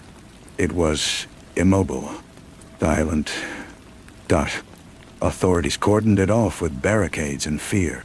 Scientists, Desmond among them, were brought in under a shroud of national security and sheer, trembling curiosity. Desmond, an engineer who believed in stress tolerances and resonant frequencies, found his instruments useless. Lasers bent away. Probes sent in on robotic arms simply vanished, the signal dying not with a scream, but a sigh. The only datum was a sound, or the absence of one. Specialized microphones detected a subsonic hum, a frequency so low it was felt in the marrow more than heard in the ear. It was a vibration that spoke to the teeth, a monotone hymn from the bottom of a well that had no bottom. The first thing to go was the color mauve. Casey Arlen noticed it on the third day. She was a linguist, a cartographer of the mind's terrain. She was compiling a glossary of textile terms for a museum when she found the entry for mauve had become a blank space, not just on her screen, but in her memory. She could recall the concept of a purple-pink, could see the shade in her mind's eye. But the label, the specific linguistic container for it, was gone. It had evaporated. She called her colleague. He could not name it either. A search of the global network showed the same silent erasure, cascading through databases, through art descriptions, through memory. The word, and the precise concept it bounded, had been uninvented. She went to the authorities. She was routed to the research team. There, in a sterile temporary lab humming with its own anxious electricity, she met Desmond. He was staring at a spectrograph display of the sphere's hum, a flat, unwavering line. "It's not a byproduct," he said, not looking at her. "It's the mechanism. It's deleting things," Casey whispered, her voice dry. "Not objects, ideas. The hum is unremembering." The politician overseeing the project, Frederick Vance, smiled when he heard this. It was a thin, surgical smile. "Fascinating," he said, his eyes not on the sphere's video feed, but on reports of initial public confusion. A targeted amnesia. Think of the applications. Dissent, trauma, unpleasant history, a clean slate, administered by physics. Each day, the sphere's hum, that monotonous, ritualistic pulse, found a new concept to unwind. It was never something vital for biological survival. Never food or water or danger. It was the non-essential, the beautiful, the specific. The seventh day erased the cardinal direction west. People could still navigate, but the concept of that particular point on the compass was gone, leaving a ghost-limb sensation in the brain when they tried to think of it. Maps became surrealist art. On the 12th day, it was the emotional concept of nostalgia. The sweet ache for the past dissolved. People looked at old photographs with the cold curiosity of an archaeologist examining a foreign bone. Families became polite strangers, their bonds forged in shared memory, now severed. The city, and then the world, grew quieter, flatter. Art was stripped of its names, then its emotional resonance. Music began to sound like mathematical equations. The sky was still blue, but the word cerulean was a forgotten ghost. And with it, the specific joy of recognizing that particular shade on a crisp autumn morning. Desmond and Casey worked in a desperate, intimate tandem. Their alliance a small sphere of resistance against the entropic silence. He tracked their home's minute fluctuations, finding a terrible pattern. "It's not random," he told her one night, the glow of his monitor etching lines of fatigue onto his face. "It's following a sequence of conceptual isolation. It's removing the connective tissue of thought. First adjectives, then abstract nouns, then relational concepts. It's unweaving the tapestry." Misa. Casey, who was now keeping her notes in a physical journal with a pencil, fearing the digital erasure, understood. "It's not deleting the thread. It's deleting the space between the threads. The meaning is in the relationship. It's making the world literal. Only the bare, functionable fact remains." Frederick Vance's smile grew wider, more avaricious. He began drafting proposals. Imagine a population that could not conceptualize liberty. Imagine an enemy that could not remember coalition or ally. The sphere was not a threat. It was the ultimate weapon. A silent, clean philosophical bomb. The horror was not in the screaming, but in the silence that replaced it. The horror was in watching a husband look at his wife and feel nothing but a vague recognition of utility, because devotion had been erased on the 24th day. The horror was in the hypnotic rhythm of the loss, a daily ritualistic stripping away, a dark lullaby that sang the world to a simpler, emptier sleep. The climax was not an explosion. It was a conversation. Desmond finally cracked a fragment of the pattern, a way to predict the next deletion. It would be metaphor, the foundational tool for understanding one thing in terms of another, the very basis of language, of love, of art, of science. Without it, thought would become a prison of literalness. He and Casey went to Frederick, who was in his fortified office, drafting an executive order to move the sphere to a more secure location, a military base. Desmond pleaded, his engineer's precision shattered into raw desperation. "You can't.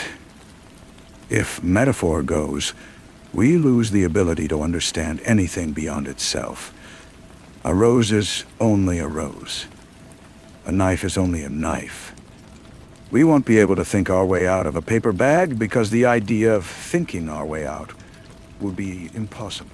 Frederick leaned back, steepling his fingers. In his eyes was the flat, reflective black of the sphere itself. "You speak of loss, Mr. Lowe. I see refinement. A world without confusing parallels, without misleading allegories. Truth will be what it is, not what it is like. It will be peaceful." Casey spoke then, her voice hollowed out by grief for concepts she could no longer name. "You will be peaceful, too. When it takes ambition or power or self. You are not the surgeon. You are on the table." Frederick's smile did not waver. He had them removed. That night, the sphere's hum shifted. The prediction was wrong. It did not delete metaphor. It deleted consequence. The effect was instantaneous and more terrifying than anything before. Actions became isolated events, untethered from results. A man stepped in front of a bus, not to die, but simply to step, because the idea of because was unraveling. Fires were started to watch the flames, beautiful and literal, with no thought of what they would consume. Frederick, in his office, signed the order to transport the sphere. He felt no triumph, no anticipation. It was merely an action. The concept of future was already bleeding away, and with it, regret, planning, hope. The world did not end in fire. It ended in a quiet, relentless present tense. Desmond and Casey found themselves back in his apartment, drawn there by the last fading ghost of habit. The city outside was a symphony of isolated, meaningless events. Sirens wailed to no purpose. People moved like dust motes in a sunbeam. They sat at the kitchen table. They could not speak, for communication had grown thin and brittle. They simply existed, together, in the stillness.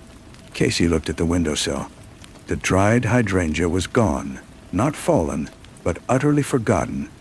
Its very existence retracted from the world.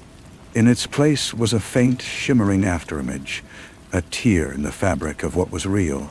Desmond followed her gaze. He did not see a flower. He saw the sphere. He saw the hum. He saw the pattern completing itself. It was not deleting concepts one by one. It was deleting the space between all concepts. It was making the universe a singular, simple, unified fact. A silent, black, perfect sphere. He reached out slowly, his hand trembling not with fear, but with the last faint vibration of a memory of vibration. He took Casey's hand. Her skin was cool. The sensation of cool and hand and Casey were beginning to drift apart like stars in an expanding, cooling universe. The final deletion was not a concept one could name, for the capacity for naming was long gone. It was the deletion of separation. The epilogue is this.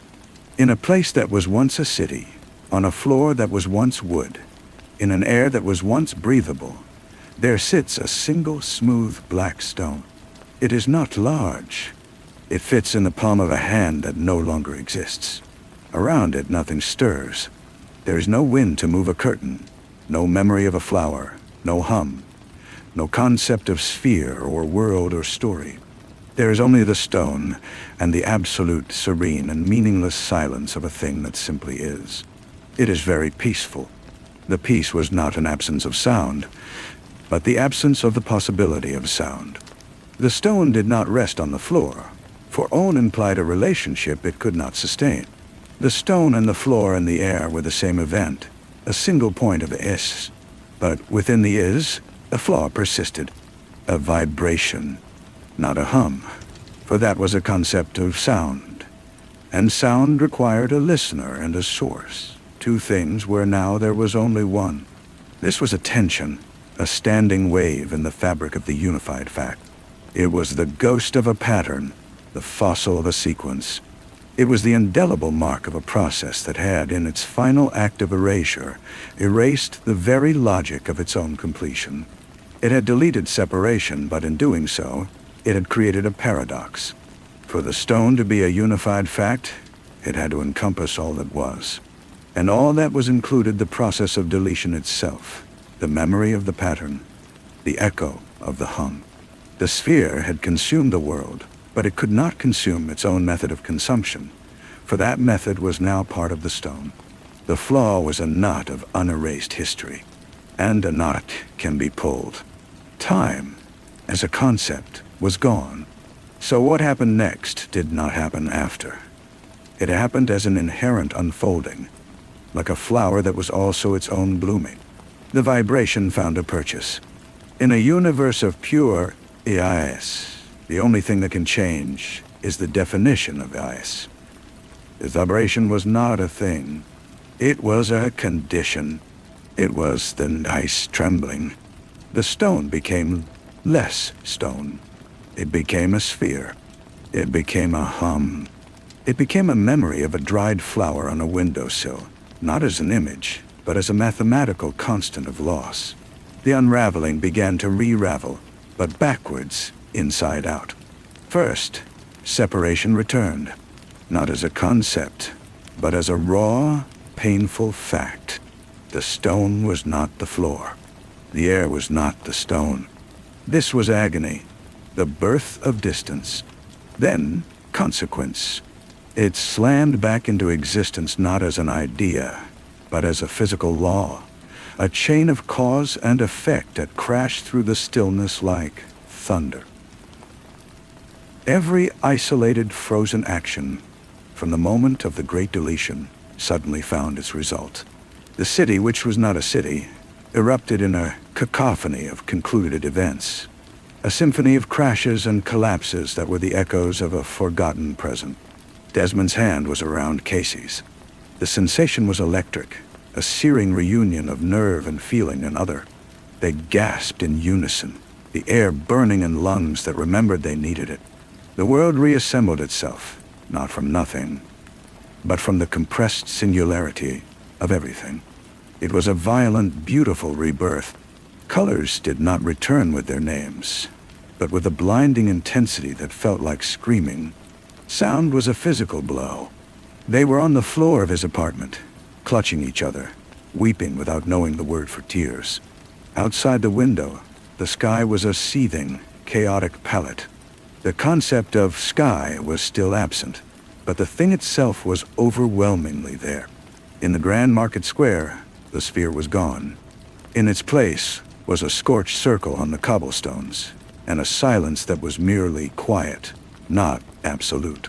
Frederick Vance stood at his office window, the signed order in his hand. He remembered the bus, the fire, the stone. He remembered the peace. A profound, unshakable horror settled into his bones, a horror with a name he could now recall: consequence. He looked at the order, then slowly, deliberately, tore it in half. The pieces fluttered to the floor, a satisfying causal event. The world was back. But it was not the same. The deletions had left scars, gaps in the collective mind. Mauve was still missing. Nostalgia was a hollow word. West was a direction on a map that felt perpetually off. The connective tissue was damaged, the tapestry frayed. But it was a tapestry. The threads remained. The spaces between them were wide and aching, but they were spaces. They were possibilities. Desmond helped Casey to her feet. They stood in the middle of the room, holding on. Two separate beings in a world of separation. The silence between them was no longer the silence of the stone. It was the silence of two people who had shared the end of everything, and now faced the bewildering, fragile gift of an after. He looked at the windowsill. The slender vase was there. It was empty. "It's gone," he said, his voice rough with disuse. Casey followed his gaze. She did not see the emptiness. She saw the shape of the vase. She saw the memory of dust and old bone. She saw the space where something beautiful had been, and where something might be placed again. "No," she whispered, squeezing his hand. A metaphor was forming in her mind, fragile and new. "It's a vessel." They stood for a long time, just breathing the chaotic, undeleted air. The city's noise was a riot of re-established consequences. Sirens, shouts, the groan of stressed metal settling into new shapes. It was a din of reconnection, painful and loud. "It reversed," Desmond finally said, the engineer in him grappling with the impossibility. The sequence, it hit a paradox. It couldn't contain its own function. Casey nodded, her mind a map of fresh scars. It didn't just bring things back. It echoed. The concepts are here, but they're wounded. Love feels like a word in a foreign language I used to know. They moved through the days that followed his convalescence in a shared hospital. The world was officially in a state of post-event stabilization, but there was no guide for stabilizing a psyche. Research teams swarmed the scorched circle in the square, but the sphere was gone, leaving only a perfect depression in the stone and a lingering smell of ozone, and something like old books. Frederick Vance was quietly removed from his post. The official reason was stress-related leave. The unofficial truth was in his eyes, a hollow, haunted look that no amount of political spin could explain. He had seen the piece, and it had broken him. Desmond and Casey found their work obsolete, their expertise, now a historical footnote about a phenomenon that had self-erased. They were given meaningless administrative roles, but they didn't care. They spent their time walking, relearning the world. They discovered the gaps together. In a museum, they stood before a painting of a sunset. It's missing the word for that. Casey said, pointing to a band of color between the orange and the deep blue. It's not mauve. It's something else. A color without a name. The feeling it evoked was similarly orphaned. Not quite nostalgia, not quite longing, but a sharp, sweet pang of absence. One evening in Desmond's apartment, they tried to listen to music. A symphony felt like a complex machine, its emotional payload lost. But a simple folk song, just a voice and a guitar, made Casey cry. She couldn't say why. It's a metaphor, Desmond realized, watching her. It's damaged. The big, complex ones are gone. But the simple ones, my heart is a lonely hunter. That still works, barely. It's like the connection is frayed, but the strongest thread's held. He went to the windowsill and picked up the empty vase. It was cool and smooth in his hand. He brought it to the kitchen sink and filled it with water, the action feeling profoundly significant. He then walked to a small, neglected plant on a bookshelf. A resilient spider plant that had survived the event by sheer botanical indifference. He broke off a small shoot, a simple green blade with tiny roots. He placed it in the vase of water and set it back on the sill. It wasn't a hydrangea. It wasn't dried or beautiful in any traditional sense. It was alive and growing and plain. Casey came to stand beside him. They watched the green shoot in the clear water, the ordinary roots seeking purchase in liquid. It's not a replacement, Desmond said. I know, Casey replied. It's a new thread. The world moved on, as it must. The scars became part of the landscape, the gaps in understanding a new kind of common ground. People learned to point and say, that feeling or that color. They built new words, clumsy and tentative, around the holes in their minds. Desmond and Casey, bound by the memory of the stone and the silence, found their lives weaving tightly together. It was not a grand romance built on old concepts of passion or destiny. It was something quieter, forged in the aftermath. It was the shared work of reknitting a world, one fragile, literal thread at a time. Years later, on a Tuesday that felt no different from any other day, their young daughter came to them in the garden. She was holding a small, smooth, black pebble she had found in the soil.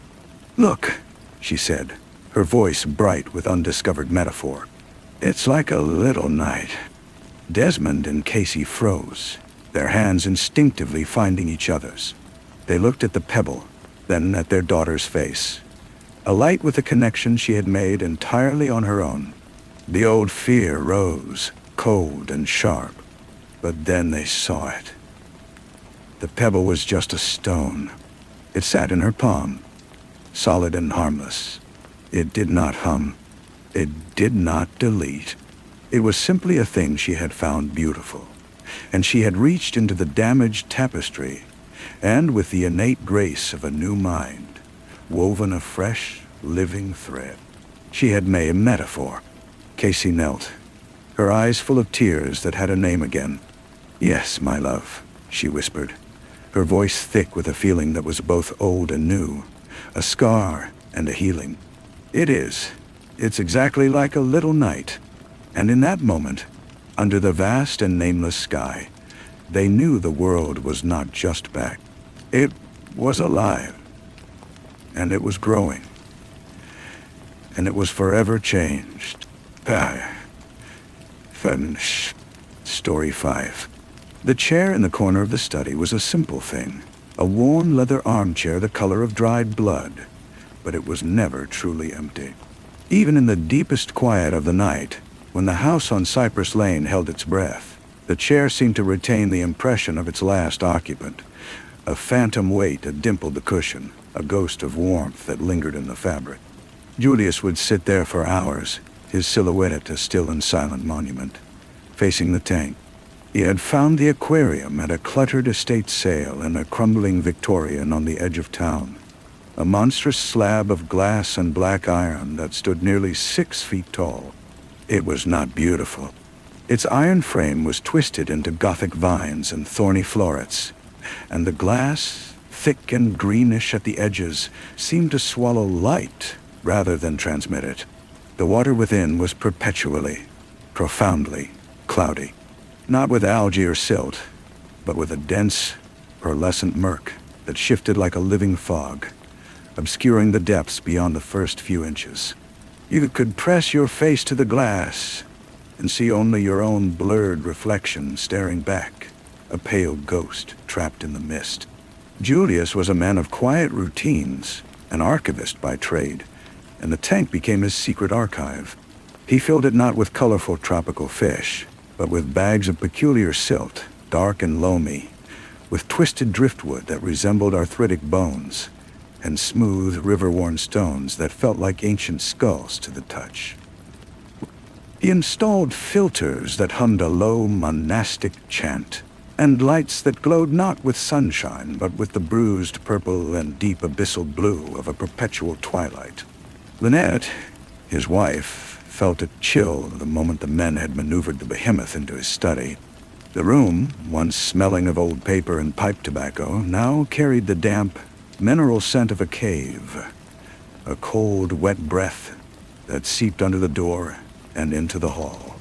"It's just water and rock, Lynette," Julius would say, his voice soft, his eyes never leaving the clouded glass. "A self-contained world, a little ecosystem." But she heard the whispers, not from Julius, but from the tank itself. A faint, wet susurrus, a sound like 1,000 tiny mouths opening and closing in the silt. A pop and fizzle of bubbles that did not rise to the surface, but seemed to bloom and die deep within the murk. Sometimes, in the dead of night, she would see the faint, bioluminescent flicker of something moving within, a brief, sickly green spark that sketched a frantic, complicated pattern before vanishing. Julius stopped eating at the table. He took his meals in the leather chair, chewing slowly as he watched the fog. He grew thin, his eyes developing a peculiar glossy sheen, like the surface of a still pond. He began to speak in metaphors that curdled her blood. "They're establishing a hierarchy," he whispered one evening, his breath fogging the glass. "See the tremors in the substrate? That's the movement of armies. The flickers near the top, that's their aristocracy, their luminous elite. They're debating, a crusade." Lynette begged him to see someone, to drain the terrible thing. He merely smiled, a thin, distant stretching of lips. "You can't stop a world, Lynette. It has its own momentum, its own politics." The turning point was the sound of screaming. Not human, not anything she could name.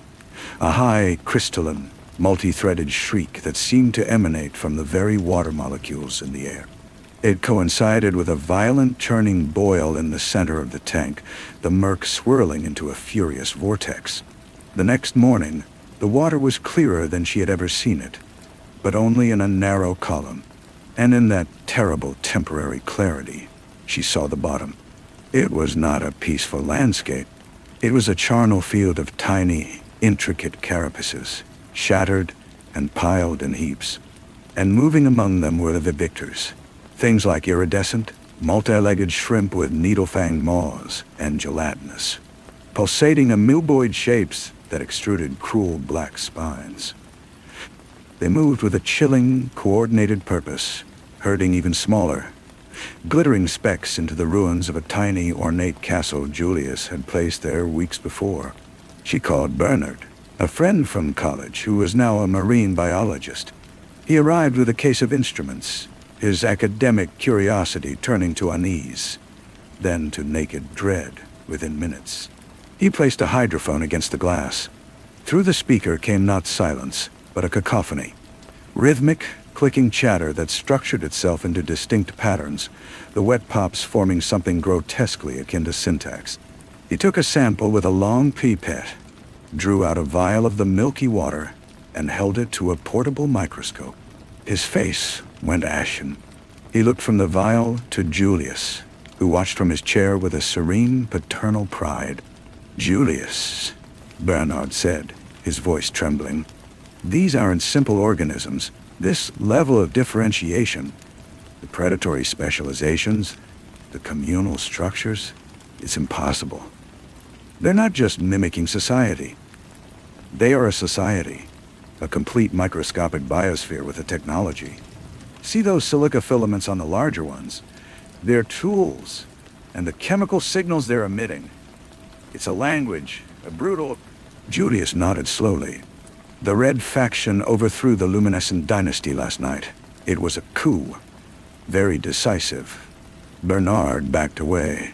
"This isn't biology. This is a nightmare. You have to sterilize it.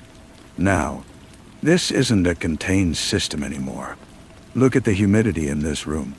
Look at the water condensation. They're spores. They're larvae. They could be aerosolizing. They could be adapting. None." That night, the climax was silent and still. Lynette, armed with a hammer, entered the study determined to shatter the glass and let the horror drain away. Julius was not in his chair. He was standing before the tank, his forehead pressed to the cool glass. The murk had parted for him like a curtain. The water was perfectly, horribly clear from top to bottom, revealing a sprawling, teeming metropolis of horror. A Boschian landscape of microscopic castles, siege engines made of diadem shards, and trenches dug through the silt. And the creatures, all of them, were motionless, facing outward. Their countless, minuscule eyes, or light-sensitive cells, or whatever they used to see, were all trained on Julius. He was whispering to them, a soft, bubbling stream of nonsense syllables that perfectly mirrored the rhythmic pops from the hydrophone. He was speaking their language. He was not their observer anymore. He was their oracle, their god. Lynette raised the hammer. As she did, Julius turned his head. His eyes were no longer glossy. They were clouded, a perfect, pearlescent white mirroring the tank's eternal fog. He smiled, and a tiny silver bubble escaped his lips, floating to join the condensation on the glass. She brought the hammer down. The sound was not a crash, but a deep, resonant gong, as if she had struck the door to another world. A single jagged crack raced down the center of the front pane, but no water gushed out. Instead, a sigh emerged, a long, damp exhalation that carried the smell of deep ocean trenches and forgotten metals. The sigh filled the room, coating every surface in a film of cool, briny damp. The crack did not leak water.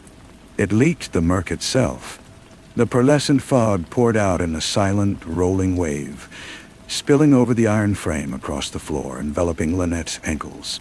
It was cold, and it carried within it a sensation of minute, frantic movement, a skittering, swimming, swarming feeling against her skin. She screamed, but the sound was muffled, absorbed by the thickening fog now filling the study, pouring into the hall, seeping under doors and through vents. In the chair, now empty, the impression in the leather deepened, as if something very heavy had just sat down to watch. The house on Cypress Lane went quiet. The filters hummed their last and fell silent. The lights in the tank died, leaving it a dark, solid monolith. Weeks later, the realtor showing the house would comment on the peculiar dampness in the study, the way all sound seemed deadened there. The beautiful leather armchair would be a selling point. The new owners, a young couple, would find the tank too heavy to move, so they'd leave it, a dark mirror in the corner. The wife would sometimes wake, convinced she heard a faint, wet whispering from behind its glass, a rhythmic popping chatter that almost formed words. She'd dismiss it as pipes, as the house settling, but she would start to spend more time in that room, sitting in the comfortable old chair, looking into the deep, clear water of the tank I'd finally cleaned, watching the harmless, colorful fish dart among the pretty stones. She'd find it peaceful, a little world of her own, and from the deepest, darkest seam in the substrate, from a crevice no net could reach, a single, iridescent, multi-legged thing would watch her back, its needle fangs testing the water, waiting for the signal, for the fog to rise once more. The borders of the ecosystem had always been an illusion. A world, once conceived, always expands. It watches you now, from the quiet corner of your own room, from the dust motes dancing in a sunbeam, from the slight, cloudy film on your morning glass of water. It is patient, it is learning, and it is always, always hungry. Listen. Can you hear the whispers? The soft, wet pops structuring themselves into a language you almost understand? They are debating what comes next. They are drawing their maps, and your name is already on them. The damp never left the house on Cypress Lane. It was in the walls, a cold sweat beating on the plaster. It was in the floorboards, a subtle give underfoot, a spongy reluctance. The new owners, Claire and Mark, painted the study a cheerful yellow, but the color curdled at the edges, blooming into water stains the shape of foreign continents within a week. They laughed about the poor ventilation, about an old leak, and bought a dehumidifier that groaned and filled its tank twice a day with water that smelled, faintly, of brine and copper. Claire was the one who sat in the chair. Mark found the room vaguely depressing, the clean, empty tank a reminder of a chore left undone. But Claire felt a pull. The chair molded to her body with an unsettling familiarity. She would bring her coffee in the mornings and watch the new fish, a cascade of neon tetras and a placid, slow-moving angelfish. It was soothing. Yet, sometimes, her reflection in the glass seemed to hold a moment too long after she looked away. Sometimes the bubbles from the new filter didn't rise straight, but coiled into brief, intricate sigils before bursting at the surface. She began to dream in pops and clicks. She'd wake with a start, her mouth dry, the taste of salt on her tongue. During the day, she developed a habit of tracing patterns on her desk, in the condensation on her water glass. Simple things at first, then more complex, interlocking spirals, sharp, angular runes to it. She didn't know what they meant, but drawing them felt like scratching an itch deep in her mind. Mark noticed the change. "You're so quiet lately," he said one evening, trying to catch her eye. She was staring past him, at the closed study door. Her fingers tapped a staccato rhythm on her knee. Pop, pop, click. Click, pop, Dottie. "Just thinking," she said, her voice distant. She was listening. The house was never silent. There was always the drip of the dehumidifier, the hum of the refrigerator, the creak of the floorboards. But underneath it, a new rhythm was weaving itself, a syncopated beat in the pipes, a skittering in the walls that wasn't mice. It was organizing itself. It was a pulse. One rainy afternoon, while Mark was at work, Claire finally cleaned the tank. Not the simple glass wiping she usually did, but deep clean. She removed the fish to a temporary bowl, drained the water, and reached her bare arm into the cool, wet interior to rearrange the stones. Her fingers brushed the deep seam at the very bottom, the one place they'd never properly reached. The gravel there was not gravel. It was a layer of smooth, dark nodules, like tiny, fossilized eggs. And nestled among them, her fingertips found something hard and ridged. She closed her hand around it and drew it out. It was a tooth. Human. A molar. It was old, stained a deep brown, but unblemished by decay. Julia's tooth. She should have screamed. She should have dropped it. Instead, she felt a profound, chilling calm. She held it in her palm, the weight of it both terrible and familiar. The whispers in the house grew louder, not in her ears, but in the base of her skull. They weren't hostile. They were instructive. That night, she didn't show Mark. She placed the tooth in a small porcelain dish and set it on the shelf beside the tank. An offering. A relic.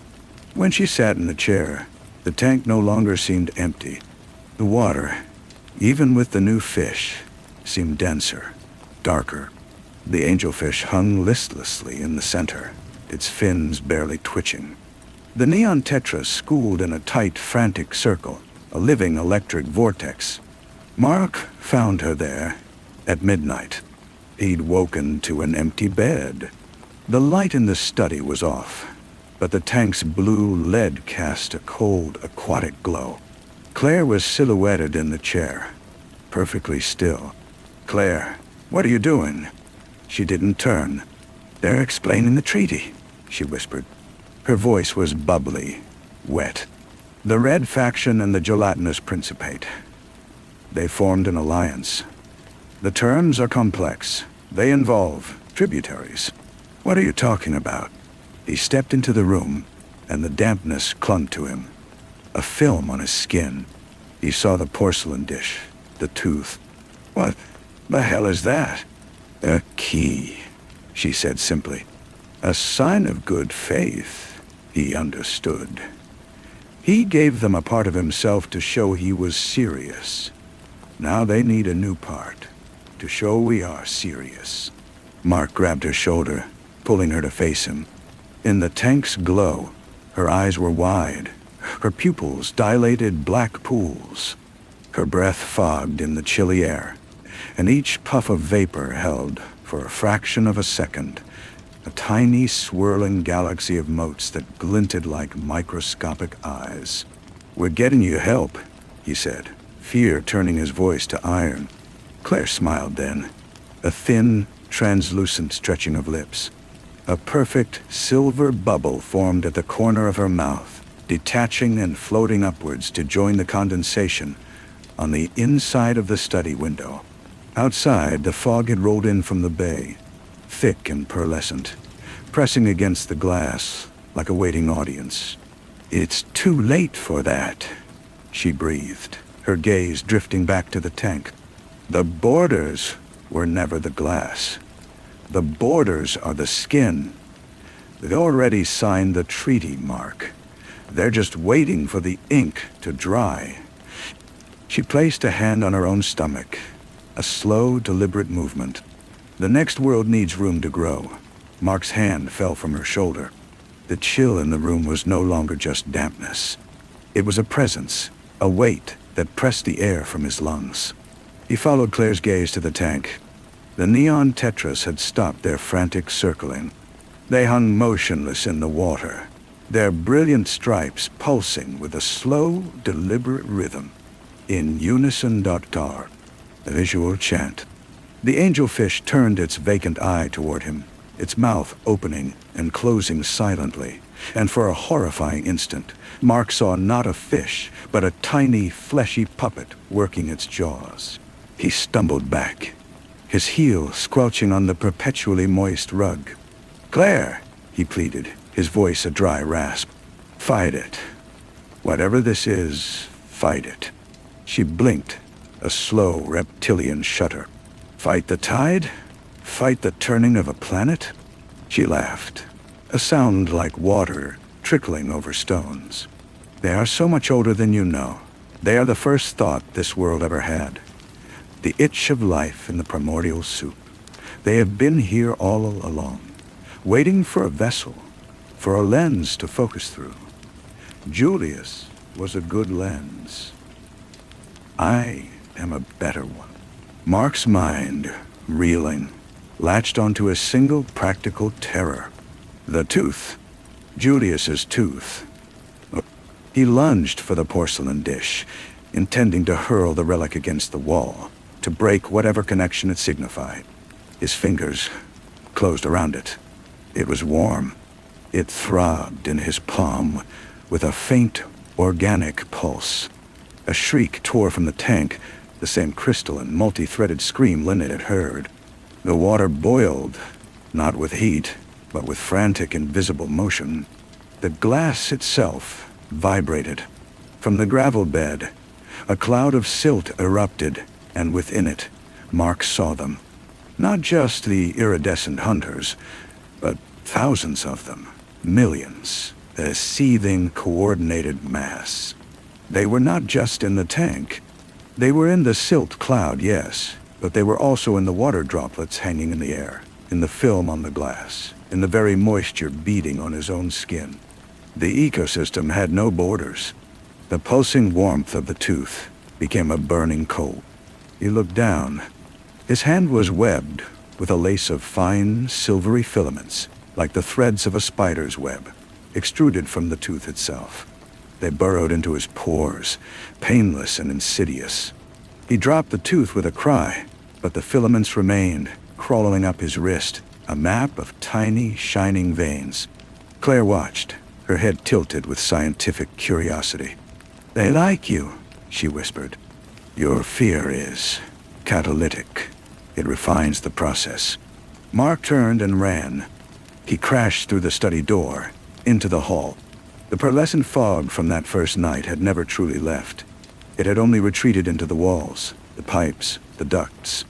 Now it poured forth, a silent tsunami of murk filling the hallway, swallowing the light from the living room lamp. It wasn't just fog. It was a medium. It carried the skittering. It carried the whispers. It carried the language. He reached the front door, fumbling with the lock. The brass knob was slick with condensation, alive with that same minute, swimming sensation. He yanked it open. The night outside was not the quiet street of Cypress Lane. A wall of impenetrable glowing fog pressed against the house, a perfect circular barrier. It pulsed with the same sickly green bioluminescence he had seen in the tank. In its depths, shapes moved, vast, slow, and indistinct. Trapped. The house was no longer a house. It was a membrane, an incubation chamber. From the study behind him, Claire's voice rose, not in a scream, but in a chant. The wet, popping syllables intertwined with the clicking from the walls, the gurgle from the pipes, forming a horrific, resonant chorus. Mark sank to his knees in the fog that now swirled around his thighs. The silvery filaments had reached his elbow, branching, weaving a shimmering sheath under his skin. He felt no pain, only a profound, settling cold, and a distant, curious observation of his own terror, as if he were already becoming an archive of his former self. In the study, Claire lowered her hand from her stomach. She didn't need to explain the treaty to Mark anymore. The terms were being executed. The new world needed room, and it needed raw materials. Flesh was such a versatile thing. Bone could be repurposed. Consciousness could be. Translated, she closed her eyes, listening to the beautiful, terrible symphony of expansion. The chair accepted her weight, the leather sighing as it embraced its new purpose. Before her, the tank water cleared to a perfect crystalline transparency, revealing not just the miniature city, but a reflection of the entire house, of the fog-choked world outside its wall. And deep in the substrate, in the seam where the tooth had rested, a new structure was rising. A tiny, intricate spire, built from fragments of silica and calcium, and something that glistened like keratin. It was a monument. It was a beacon. It was a birth spire. And at its pinnacle, a single milky orb was beginning to swell, ready to receive the first chronicle of the new, hungry world. Nijim Shao. Story 6. The first thing Garrison noticed was the paper. It was not the usual cheap, pulpy stock of the high school photocopier, but something older, something that had waited. It felt cool and slightly damp under his fingertips, as if it had been stored in a cellar, and it had a fibrous, cloth-like texture that whispered of linen rags and lead type. He found it on his desk at 7 in the morning, the empty classroom holding its breath around him. A single sheet, covered in a dense, flawless cursive. Not the clumsy amas, amat of his sophomore Latin students, but a fluid, authoritative hand. He read the opening line, and the air grew still. Legionaem Hispana, sub vexillo acridae. In loci, umbrosis, et oblivione conditis, manetobos, non decesimus, atzimus. The 9th Spanish Legion, under the Eagle's standard, remains in shadowed places of oblivion. We have not departed. We are here. The change in the children of Stonehaven did not arrive with screams or fevers. It arrived with a quiet, grammatical precision that was far more terrifying. 2 days after the paper appeared, little Benji Miller, a first grader with a lisp and a fondness for dinosaur stickers, corrected the town grocer on his use of the subjunctive. He did it in a calm, clear voice, in perfect classical Latin. The grocer laughed, a nervous, barking sound that died in the dusty air of his store. The next day, 3 children on the playground, during a game of tag, began strategizing in complex military Latin, their small faces grave and focused, their eyes seeing past the swing sets to a misty British moor. By the end of the week, it was an epidemic of eloquence. Lisa held her son, Sam, and felt the chill of a stranger in his bones. He was 6. He had gone to bed a boy who loved building pillow forts and had woken up a centurion in pajamas printed with rockets. He did not cry for her. Instead, he stared at the morning light slicing through the blinds and murmured, Sol aeterum orator, sed numquam calascit hic locus. The sun rises again, but this place never grows warm. His voice was flat, old. When she tried to hug him, his small body was rigid, a statue carved from childhood flesh. He would trace the patterns on the wallpaper, his fingers moving in deliberate, tactical patterns, as if surveying the fortifications of a camp. Murus est infirmus hic, he would say. The wall is weak here.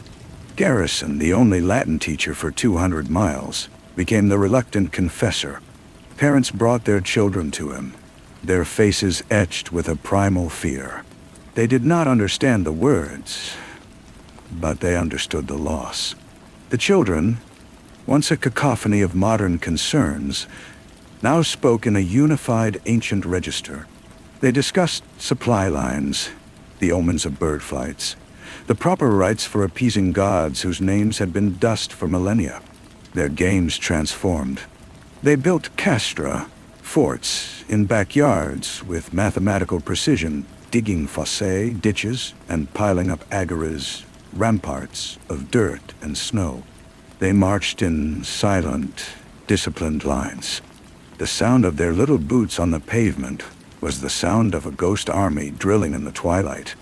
Anne, the historical linguist from the university, arrived with her spectacles and her spectral pallor. She listened to Garrison's recordings, her face growing ashen. It's not just language acquisition, she whispered, her voice a dry leaf in the quiet of his study. It's memory, total experiential memory. They're not learning vocabulary. They're remembering their lives. Look at the syntax, the idioms. This is the colloquial Latin of the military, of men who lived and died in the mud and fog of Britannia. The 9th Legion, they didn't vanish. They did, waited. The horror was not in possession, but in overriding. Lisa saw it most clearly. Sam's childhood was not being suppressed. It was being meticulously erased, line by line, like a Roman scribe scraping clean parchment to make way for a new, older text. His laugh, the particular way he mispronounced spaghetti, his fear of the dark closet, these were fading, replaced by the muscle memory of lifting a heavy Scudam shield, the ingrained caution about northern forests, the deep, weary loyalty to a lost eagle standard.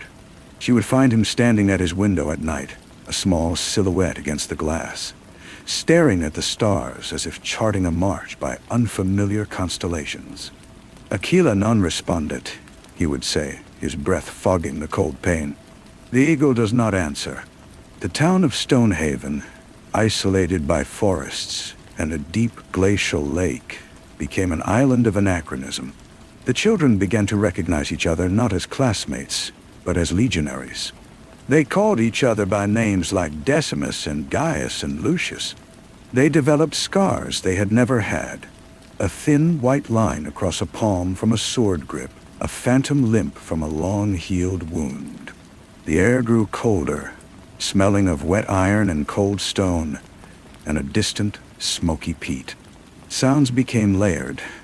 Beneath the modern hum of refrigerators, one could hear, if one listened very closely, the distant clank of armor, the murmur of night watches, the sigh of 1,000 men dreaming of a home that was now just broken pottery in the earth. Garrison and Anne pieced together the curse from fragments in Old Town records and the children's chillingly coherent testimonies. The Legion, decimated and disgraced, had not been slaughtered. They had been bound. A druid's last, great vengeance against the empire that had broken his sacred groves. Their animus, their collective spirit, was sealed not in death, but in a state of eternal waiting, woven into the very land where Stonehaven now stood. They were a psychic stain, a pattern of memory and identity seeking vessels. And children with their soft, impressionable minds, their neural pathways still being carved, were the perfect, blank parchment. The climax arrived not with a battle, but with a declaration. The children, all 47 of them, gathered in the town square one iron-gray afternoon. They formed a perfect hollow square, a Roman defensive formation. Their parents stood around them, a ragged circle of modern despair. Sam, or the thing that inhabited Sam, stepped forward. He looked at Lisa, and for a flicker, she saw her son drowning in the ancient eyes. Then the legions were solidified. Parate locum, the child voice spoke, but it was not one voice. It was the layered echo of centuries, spoken through 47 small mouths. Prepare the place. Hic manebimus, hic ordinem restituus. Patria est ubi legio stat. Here we will remain. Here we will restore order. The homeland is where the Legion stands. They were not asking. They were stating a fact of geology, of history. They would make Stonehaven their new castrum. They would rebuild the empire in this remote town, with its people as their new subjects, its children as their permanent hosts. The overriding would be complete. The future would be a perfect, unchanging past. Lisa broke. She did not scream. She walked forward into the center of that hollow square, and she fell to her knees before her son. She did not plead. She did not speak English. Using the phrases Garrison had frantically taught her, the language of mothers and homesickness, she whispered in broken, heartfelt Latin. She spoke of the feel of a child's hair, soft as duckling down, of the warmth of a small hand trusting in yours, of lullabies that existed long before Rome, and would exist long after its last stone crumbled. She spoke of love, amour, not as a concept, but as a specific, mortal, fragile thing, the true ghost that haunts all human history. For a moment, the square was silent. The cold wind stilled. Sam looked down at her. A tear, wholly modern and childlike, welled in his eye and traced a clean path through the grime of imagined campaigns. His lip trembled. The rigid posture of the legionnaire faltered, and from his mouth, two voices fought for control, one layered and ancient, one thin and young. "Mater," the young voice gasped. Then the ancient one strained, "Non licet. Meminus, it is not permitted to remember." It was the crack in the curse. The Legion's power was in perfect collective memory. But a mother's love is an amnesia of the soul. It makes you forget everything but the beloved. Sam's remembered life as a soldier wavered against the visceral sensory memory of being a son. The other children stirred. A low murmur went through them, a conflict of echoes. The hollow square lost its shape. The Legion did not scream in defeat. It sighed. It was the sound of a wind through ruins, of sand falling through an hourglass that had finally emptied. The children did not collapse. They simply stilled. The ancient light in their eyes guttered out. But it was not a victory. Sam looked at Lisa, and he knew her. He smiled, a small, tired smile. But when he tried to speak, only Latin came out, flawless and fluent. The language remained, the only conduit their young minds had now. The memories of the Legion were gone, but they had carved their channels too deep. The children were themselves, yet forever altered. They were orphans of their own pasts, native speakers of a dead world. In the weeks that followed, Stonehaven was a town of quiet ghosts. The children played, but their games were silent, thoughtful. They communicated in that beautiful dead tongue, a secret society of the overwritten. The coldness lingered in the air. The smell of iron never quite left. Garrison and Anne stayed, documenting the aftermath. A living archive of a quiet apocalypse. One evening, Garrison visited Lisa. Sam was drawing at the kitchen table, not forts or soldiers, but complex maze-like patterns that resembled both a child's spirals and the blueprints of a Roman city. He looked up at Garrison and spoke, his voice calm. "Magister," Sam said. "Teacher, o Disney Ilos. Do you hear them?" Garrison listened. He heard the hum of the refrigerator, the tick of the clock, the sigh of the wind. Sam shook his head, a gesture infinitely older than his years. "Non in sonus," he whispered. "Not in sounds. In silentio. In intervallus. Manent in lacunas. Non omnes decesserunt. Aliquid." He did not finish. He turned back to his drawing, his small hand moving steadily, filling the white page with the architecture of a memory that was not his own, yet lived now in the silent places between his thoughts. He left the last sentence hanging in the air. A door opened onto a dark hallway, a whisper fading between words, leaving only the echo of a presence and the terrible, unshakable knowledge that some holes, once dug, can never truly be filled, and some watches, once begun, never truly. Garrison felt the cold then, not in the air, but in his marrow. He looked at Lisa. She was staring at her son, her face a mask of quiet devastation. She had won back the soul, but the mind was now a foreign country, its native tongue one she could never truly learn. The next morning, another paper appeared on Garrison's desk. This one was not old. It was a fresh sheet from the school's own ream. The message was typed in plain English. It read, "The binding required a sacrifice. The children were the parchment. But the ink must be renewed. The watch must be relieved. You have shown you can listen. Now you must learn to answer. The silence is not empty. It is a barracks. Find the standard. Return it, or the next winter will not end." No, Darwan. Garrison's hand trembled as he picked it up. He understood. The Legion's animus had been pushed back, but the curse itself, the Druid's ancient binding, remained active in the land. The children were not possessed, but they were now permanently tuned to the frequency of that waiting grief.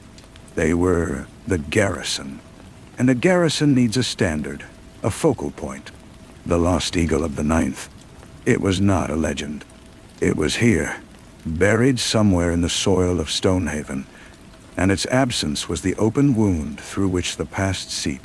Sam's words echoed, "Non omnes decesserunt, aliqui." Not all have departed. Some were still on watch, and they were waiting for the eagle to be found, for the shame of its loss to be erased. Only then could the watch truly end. Only then could the children be free. But to find it meant to dig, not in the earth, but in the collective, seeping memory of the town itself. It meant asking the children to guide him, to use their borrowed knowledge as a map. It meant asking them to remember, once more, the very thing that was erasing them. It was a terrible gamble. To heal them, he might have to lead them deeper into the ghost. He folded the note and looked out the window at the schoolyard. The children were there, standing in small, quiet groups. They were not playing. They were scanning the tree line, the clouds, the contours of the land with a soldier's assessing gaze. They were, he realized, already on patrol. The watch had not been broken. It had been inherited. Garrison took a deep breath of the cold, iron-tanged air. He had spent his life teaching dead words. Now, he would have to follow them into the living silence. He walked out of the classroom, down the hall, and into the yard. He approached Sam, who turned to him with those old, calm eyes. "Sam," Garrison said, then corrected himself. "Legionary." The boy's posture straightened almost imperceptibly. "Ubi est Aquila?" Garrison asked, his own Latin clumsy, but clear. "Where is the eagle?" Sam stared at him for a long moment. Then he pointed, not to the woods or the lake, but to the center of town, to the old stone foundation of the first bank of Stonehaven, now a coffee shop. "Sub pedibus," he said softly, "beneath our feet, in umbra fundamenti, in the shadow of the foundation. They marched through here. He fell here. The earth took it. The earth remembers." Garrison looked at the coffee shop, at the people coming and going with their steaming cups, oblivious. The eagle was under the floor. The heart of the haunting was directly below the town's modern heart. To retrieve it would require tearing Stonehaven apart. And he did not know what would happen when the standard was lifted from the shadow. Would the Legion finally find rest? Or would it, finding its symbol restored, rise fully? And this time, with no soft children to overwrite, would it simply take the town by force? The choice was his. To act was to risk everything. To do nothing was to condemn the children to a lifetime of silent foreign sentry duty in their own minds. He looked at their faces, these young, old souls. He thought of the note. "You must learn to answer." He knew then that he was no longer a teacher. He was the centurion of the lost, and the next move was his. He walked to the coffee shop, Sam a silent shadow at his side. The bell jingled, a jarringly cheerful sound. Marnie, the owner, smiled from behind the counter. "The usual, Mr. Garrison?" He shook his head. "Not today, Marnie." His voice sounded strange to his own ears. "Is the basement unlocked? I need to check. A historical detail for the school." "Sure, go on down. Mind the step, it's a little rotten." She turned to froth milk, her world still sane. The basement was a low-ceilinged space smelling of damp concrete and coffee beans. Sam walked directly to the northeastern wall, ancient floor joists overhead like the ribs of a buried beast. He placed his small hand on the crumbling mortar. "Hick," he said. "Here." Garrison saw nothing but stone and earth. "How do we find it?" Sam looked at him, and for the first time, Garrison saw a flicker of urgency in the boy's eyes. "Non videmos, sendimus." We do not see. We feel. He knelt and pressed his palm flat to the cold dirt floor. "Vocamus," we call. "Mendinda, benentenway." It was not a shout. It was a focusing, a silent, collective pull. Garrison felt it as a pressure in his teeth, a low hum just below hearing. He didn't know when the other children arrived. They simply were there, filing down the wooden stairs one by one, their footsteps eerily synchronized. They formed a ring around Sam, their faces solemn in the weak bulb's light. They placed their hands on the earth, or on the stone wall, or simply held them open, palms down. The temperature plummeted. Garrison's breath plumed white. The hum grew, not in volume, but in density, becoming a physical vibration in the air. The single light bulb flickered, then glowed with a steady, actinic blue. In that unnatural light, the basement walls seemed to dissolve into a misty twilight. Garrison saw the overlay. Not concrete, but wet clay. Not floor joists, but the roots of great bare oaks. The air smelled of blood and wet wool and cold mud. A phantom trench materialized in the floor, a gash of darker shadow. And in it, a shape, not gleaming gold, but tarnished, caked in centuries of clay, one wing bent. The eagle of the ninth, a figure coalesced beside it, kneeling, a man in a tattered segum cloak, his hand resting on the standard's shaft. He was translucent, a thing of mist and memory, but his despair was a solid weight in the room. He lifted his head. His eyes were not hostile. They were exhausted beyond measure. "Finis," the specter whispered, the word rustling through all the children's lips. The end. Garrison understood. This was not a warrior guarding a treasure. This was the standard bearer, the one who had fallen last, bound to the eagle by duty and shame. He was the anchor of the curse. The children began to chant, a low, rhythmic dirge. It was a song of relief, of release. The eagle in the trench began to glow with a soft golden light, the clay falling away from it like dust. But from the surrounding mist, other shapes solidified.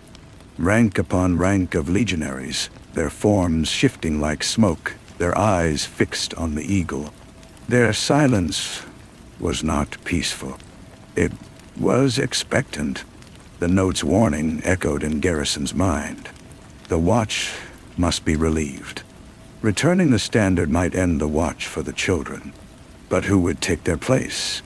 The standard bearer looked at Garrison, then at the children. He shook his head, a faint, sorrowful movement. "Non solum," he breathed. "Not alone."